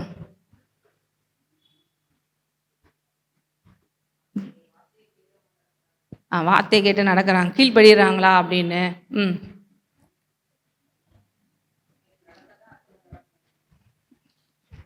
இப்போ கூட எத்தனையோ பேருக்கு நீங்கள் ரசிக்கப்பட்டு வரும்போது டக்கு டக்கு நடந்துச்சா? சொல்லுங்கங்க. இப்போ சில விஷயங்கள் வெயிட் பண்ணி அப்படி பண்ணுறாரா? ஐயோ எவ்வளோதான் வெயிட் பண்ணுறது பண்ணுறாரா? அப்போல்லாம் அப்படி நடந்துச்சுங்க, கேட்காம அவ்வளோ செஞ்சாருங்க. இப்போ இன்னும் ஒன்றுமே அசைச்சா கூட அசைய மாட்டேங்குது. அவருக்காக தானே சுற்றிக்கிட்டு இருக்கேன், 6 நாள் சுற்றிக்கிட்டு இருக்கேங்க, 7வது நாள் 7 தடவை சுற்றணுமா, இதெல்லாம் கொஞ்சம் ஓவராக இருக்குங்க அப்படிங்கிற மாதிரி போயிட்டுருக்கா. ஏன்னா உங்களை விசுவாசத்தில் மெச்சூர் பண்ணுறாரு. உங்களை ஃபுல்லாக அவரை நோக்கி அவர் ஹார்ட்டில் முழுக்க முழுக்க பாருங்க, நீங்கள் தான் இருக்கீங்க. அவர் அன்பை புரிந்து கொள்ளணும். இன்னும் சொல்ல போனால் உங்களை ட்ரெயின் பண்ணுறாரு. உங்களுக்கு பயங்கரமான ப்ராக்டிஸ் கொடுக்குறாரு. ஏன்னா கானானுக்குள்ளே நீ போகிறதுக்கு முன்னால் ஈஸியாகவே உனக்கு எல்லாமே நடந்துச்சுன்னு வச்சுக்கோங்களேன். அங்கே போயுமே ஒரு சின்ன பிரச்சனை கூட ஈஸியாக ஆண்டவர் என்ன பண்ணுறதுன்னு சொல்லி சோர்ந்து போயிடுவீங்க. உங்களை விசுவாசத்தில் பலப்படுத்துறாரு. பார்த்தீங்கன்னா ஸ்டேட் லெவலுக்கு ஒருத்தவங்க ரன்னிங்கில் ஓடுறதா இருந்தால் ஒரு குறிப்பிட்ட டிஸ்டன்ஸ் ஓட வைப்பாங்க, ஸ்டேட் லெவல் காம்படிஷனுக்கு. இது இன்டர்நேஷ்னல் லெவல்லனா பெரிய பெரிய ஆளுகளோட போட்டி போடணும். அப்போ அதுக்கு உங்களை என்ன பண்ணணும்? அந்த லெவலுக்கு ஏற்றபடி உங்களுக்கு ப்ராக்டிஸ் தேவைப்படும், உங்களுக்கு கோச்சிங் தேவைப்படும், உங்களுக்கு ட்ரைனிங் தேவைப்படும். நான் இப்போ தாங்க இந்த லெவலில் இருக்கேன், நான் உடனே இன்டர்நேஷ்னல் லெவலில் போய் ஜெயிச்சிருவேங்க அப்படி சொல்ல முடியாது. அதுக்கு ட்ரெயினர் வருவார், அதுக்குன்னு எவ்வளோ ஃபீல்டு இருக்கும், அதுக்குன்னு உங்களுக்கு ப்ராக்டிஸ் இருக்கும். இன்னும் உங்களை மெச்சூர் பண்ணி அடிக்க விட்டாதான் அத்தனை பேரை நீங்கள் அடித்து தள்ள முடியும். தேவனும் உங்களை பாருங்க அடுத்தடுத்து பெரிய லெவல் கொண்டு போகும்போது பெரிய பெரிய பிசாசுங்களோட மோத வரும். அப்போ அந்த அளவுக்கு உங்கள் ஃபெய்த் இன்க்ரீஸ் பண்ண விரும்புகிறாரு. இனி உங்களை கொண்டு போய் கானானில் போய் சாதாரணமாக எல்கேஜி ஸ்டூடெண்ட் இருக்கிற விசுவாசத்தில் உட்கார வச்சா அடுத்த நிமிஷமே நீங்கள் பிசாசு கையில் கொடுத்துட்டு வந்துடுவீங்க இழந்துட்டு. அப்போ உங்களை என்ன பண்ணுறாரு? ஆயத்தப்படுத்துற, என்ன போல நீ மாறு, ஸ்ட்ராங்காக, என்னன்னாலும் என் தேவன் சொல்றதை செய்வேங்கிறது வந்துருச்சுனாலே நீங்களால் சாத்தியம் இல்லாத காரியம் ஒன்றுமே இல்லை. அதுக்கான நேரம், அதுக்கான ப்ராக்டிஸ் நேரம், உங்களை விசுவாசத்தில் வல்லவர்களாக்குகிற நேரம். என்னன்னாலும் என் தேவனுக்காக நிற்பேன் செய்வேன் சொல்ல சொல்ல சொல்ல உங்கள் ஹார்ட் அவரோட அட்டாச்ட் ஆகுது. எதுக்காகவும் இல்லை, என் தேவனுக்காக நிற்கும் போது வாழ்க்கையில் எல்லா சூழ்நிலையும் வெற்றியிலே இருப்பீங்க. இந்த முதல்ல ஆரம்பத்தில் வரும்போது குழந்த மாதிரி அப்போ அவங்க டெஸ்ட் பண்ண முடியாது. ஏன்னா நீங்களே பசியிலையும் பட்டினியில் இருக்கும் போது நீ நம்புறியா யாருமே ரொம்ப கேட்க முடியாது. ஏன்னா உனக்கு சாப்பாடு கொடுத்தாதான் நீ மயக்கத்தில் எழுந்திரிச்சியா பாப்பா ஆண்டவரை, கொஞ்சம் சில விஷயங்களை கொடுத்தாதான் இப்போ நம்புற ஆண்டவரேன்னு சொல்லுவேன். எல்லாத்தோட செட்டில் பண்ணிட்டு இப்போ உங்களை ரெடி பண்ணுறேன். கடைசி வரைக்கும் இப்படியே ஊட்டி ஊட்டி இந்த கழுகு குஞ்சுகளை வளர்க்காது. என்ன பண்ணும், ஒரு ஸ்டேஜ் ஆனால் நீ பாரு, நீ எனக்குள்ளே இருக்கிற ஜின்னா உனக்குள்ளே இருக்க, என்னால் உன்னையால் இவ்வளோ தூரம் என்ன போல் மாற்ற முடியும், நீ எழுந்து செயல்பட முடியும். யுத்த வீரனா எலும்பு, பிசாசுக்கு சவால் விடு, எதிர்த்து நில் அப்படிங்கிறத கொண்டு வர. அதுதான் உண்மையிலேயே அவர் உங்களுக்கு செய்கிற உண்மையிலே பெரிய ஆசீர்வாதம். உங்களை உங்கள் காலில் நிற்க வைக்கிறது தான் அவர் உண்மையிலே உங்களுக்கு செய்கிற ஆசீர்வாதம். உலகத்தில் மக்கள்லாம் அப்படி கிடையாது. இங்கே பொங்கல் வையே, இங்கே நேர்ந்துக்கோ, உருளே பெறலே உனக்கு நான் கொடுத்துட்றேன்னு பிச்சைக்கார மாதிரி உங்களை வைக்க விரும்பலை. உங்களை அவரை போல மாற்ற விரும்புகிறார். தனிப்பட்ட விதத்தில் இயேசு அவர் வரும் இயக்க விரும்புகிறார், செயல்பட வருகிறார். ராஜாக்களை ஆசார்களை மாற்றி இருக்கிறார். இத்தனை பேருக்கு புரியுது? அதுக்கு உங்களை ட்ரெயின் பண்ணி அவரை ஃபுல் ஃபோக்கஸ்டாக பிடித்து கொள்றதுக்கு தான் இந்த மாதிரி டைம்லாம். இன்னும் நம்புவியா? நம்புவேன். இன்னமும் நம்புவியா? நம்புவேன். இன்னமும் நம்புவியா? 7 தடவை சுற்றுவியா? சுற்றுவேன். அப்போ உனக்கு காணான் சாங்ஷன் இல்லையா? காணானே கொடுத்தா கூட அடுத்த நாள் நீ துரத்தப்பட்டுருவேன். பர்சனலாக உனக்குள்ள விசுவாசம்லாம் ஒன்றும் பண்ண முடியாது. அப்படி தானே ஏதேன் தோட்டத்தை மிஸ் பண்ணாங்க. காணானை விட ஏதேன் பெருசு இல்லைங்க. எப்படி மிஸ் பண்ணாங்க? ஒரே ஒரு சின்ன பொய் சொன்னான் பிசாசு, முடிஞ்சு போச்சுல. அப்போ ஈஸியாக உனக்கு எத்தனை கொடுத்தாலும் நீ மிஸ் பண்ணிடுவே. ஆனால் அவரே ஃபோக்கஸ் பண்ண ஒவ்வொரு சுற்றுலையும் என்னன்னாலும் சரி அவரைத்தான் நம்புவேன் போது உன்னோட ஆசீர்வாதத்தை யாராலும் எடுக்கவே முடியாது. பிசாசுக்கு ஒரு நாள் நீ கீழ்ப்படியவே மாட்டேன். எத்தனை பேருக்கு புரியுது? இந்த வெயிட்டிங் பீரியடில் உங்களுக்கு அவ்வளோ விஷயங்கள் உள்ளான மனுஷனுக்குள்ளே நடந்துகிட்டு இருக்கும். நமக்கு நடக்கலையேன்னு உன்னை வெயிட் பண்ண வைக்கிறது, ஒன்று அசிங்கப்படுத்துறதுக்கு இல்லை, க்ளோரியஸான எண்டிங்கை கொடுக்கறதுக்கு. ஸோ இங்கே என்னாச்சு? அலங்கம் இடிந்து 7வது நாள் 7 தடவை, கடைசி தடவை தான் என்ன பண்ணணும்? ஆர்ப்பரிக்கணும். அப்போ அவ்வளோ வீடு விழுந்த போது கூட ஒருத்தவங்க வீடு அப்படியே நிற்கிது. அது யார் வீடு? ஏன்னா அலங்கத்து மேலே தாங்க அவங்க வீடு நிற்கிது. ஆண்டவர் வந்து அப்படியே மண்ணோட மண்ணா போக வச்சுட்டாராம் மொத்த கோட்டைச்சுவரையும். ஆனால் ஒரு போர்ஷன் மட்டும் அப்படியே நிற்கிதான். அப்போ யோசுவாலாம் போய் காப்பாற்றல, தேவன் பார்க்குறாரு, என் பிள்ளைல நீ ஹெல்ப் பண்ணல. இயற்கையாக அது அப்படியே உள்ளே போகும்போது அந்த போர்ஷன் மட்டும் நிற்கிது. இப்போயும் பைபிள் ஸ்காலர் சொல்கிறாங்க அந்த போர்ஷன் மட்டும் அப்படியே நிற்கிது. அதுக்கடுத்து இவங்க அப்படியே உள்ளே போய் வெட்டி செஞ்சு எல்லாத்தையும் அடிச்சிட்டாங்க. இவங்க அப்படியே அழகாக இறங்கி வந்து எஸ்கேப் ஆகி. இதில் ஒரு பெரிய விஷயம் நான் சொல்கிறேன், பார்க்கலாம். யோசுவாவில் இதெல்லாம் நீங்கள் டைப் பண்ணி படித்து பாருங்கள். மத்தேயு 1, இந்த ராகாப்பை தேவன் எவ்வளோ உயர்த்தினார்னு சொல்கிறேன். நம்மளை போல் அவர் பார்க்குறது இல்லைன்னு 4-5 படிக்கிறேன் பாருங்கள். இதில் வந்து மத்தேயுல 1ஆம் அதிகாரத்தில் ஃபுல்லாக எதை பற்றி போட்டிருக்கோம்? ஜீனியாலஜி, அதாவது தேவன் எப்படி வந்தார், ஆபிரகாமின் தாவீதின் சந்ததியில் வந்து பிறந்தாருன்னு. 4 பாருங்க. 6ஆம் அமினதாபை பெற்றான். அமினதாப் நகசோனை, நகசோன் சல்மோனை, சல்மோன் போவாஸை ராகாபினிடத்தில். அப்ப ராகாபினோட பையன் யாரு? போவாஸ். போவாஸு ரூத்து மேரேஜ் பண்றாங்களா? நாங்கள் போவாஸ் நேரம் தெரியும்ல, போவாஸ். அதனால தான் பாருங்கள், ரூத்து அப்படி வரும்போது கூட போவாஸுக்கு அவனை ஏற்றுக்கொள்ளக்கூடிய மனது வருது பாருங்க. போவாஸ் ஓபேதை ரூத்தின் இடத்தில் பெற்றான், யோபேத் ஈசாயை பெற்றான், ஈசாய் தாவீது ராஜாவை பெற்றான், தாவீது வம்சத்தில் இயேசு வந்து பிறக்கிறார். தொடர்ந்து அப்படியே படிச்சு பாருங்க. அப்போ பாருங்க, அவர் சூஸ் பண்ணுற ஜென்ரேஷன்லேயே யார் இருக்கா? நீங்கள் பாவின்னு ஜட்ஜ் பண்ணுற ஒரு ஆள் இருக்கான். இந்த ஒரு பெண்ணும் இல்லை, இன்னும் 2 பெண் வேறு எக்ஸ்ட்ரா வேறு இருக்காங்க. தொடர்ந்து நான் இன்னொருத்தட காமிக்கிறேன். ஏன்னா நீங்கள் பார்க்குற மாதிரி அவர் பார்க்கறது இல்லை. பழையவைகள் எல்லாம் அவருக்குள்ளே வரும்போது ஒளிஞ்சிருது, புதியவர்களாய் மாறுறாங்க. அவர் எதிர்பார்க்கலாம், என்னை விசுவாசிக்கிறாயா? விசுவாசிக்கும் பொழுது அந்த பரிசுத்த தேவன் வரும்போது அவங்க லைஃப் பரிசுத்தமாய் மாறிடுது. நீங்களாம் இருந்தால் இந்த மாதிரி ஜென்ரேஷன்லாம் வந்து ஆண்டவர் வந்து பிறப்பாங்கிறதுக்கு நீங்கள் அலோவ் பண்ணுவீங்களான்னு? அலோவ் பண்ணு. எங்கள் தாத்தா பாட்டி காலத்துலேருந்து நாங்களாம் அப்படி பரம்பரையாக்கும் அப்படின்னு இப்போ கூட சொல்லுவீங்க. நான் தேவனுடைய பரம்பரையே எப்படி இருக்கு பாருங்க. ஏன்னா அவர் நம்மளை போல பார்க்குறவர் அல்ல. மனுஷனோ முகத்தை பார்க்கிறான், கர்த்தர் இருதயத்தை பார்க்கிறார். ஹல்லேலூயா. ராகாப்க்கு எவ்வளோ பெரிய மகிமை. போவாசையை பெற்றெடுத்து அவளுக்கு பாருங்கள், அடுத்து ஒரு மேரேஜ் ஆண்டவர் பாருங்கள் ரசிக்கப்பட்டதுனால நடந்து அவங்க லைஃப்லையோ வந்து, அப்புறம் ரூத் வந்து இப்படி பாருங்கள், தேவனே அந்த வம்சத்தில் கொண்டு வர்ற ஒரு பெண்ணா அவர் ஆசீர்வதிச்சிருக்கிறார். இத்தனை பேருக்கு புரியுது. ஸோ எரிகோ கோட்டை கதையிலையும் விசுவாசம் வேணும். ராகாப்பை போல் நீங்கள் உங்கள் குடும்பத்தை காப்பாற்றி கொள்றதுக்கு விசுவாசம் வேணும். விசுவாசத்தினால் நீங்கள் எதையும் சாதிக்கலாம். நம்ம எல்லோரும் எழுந்து நிற்போம்.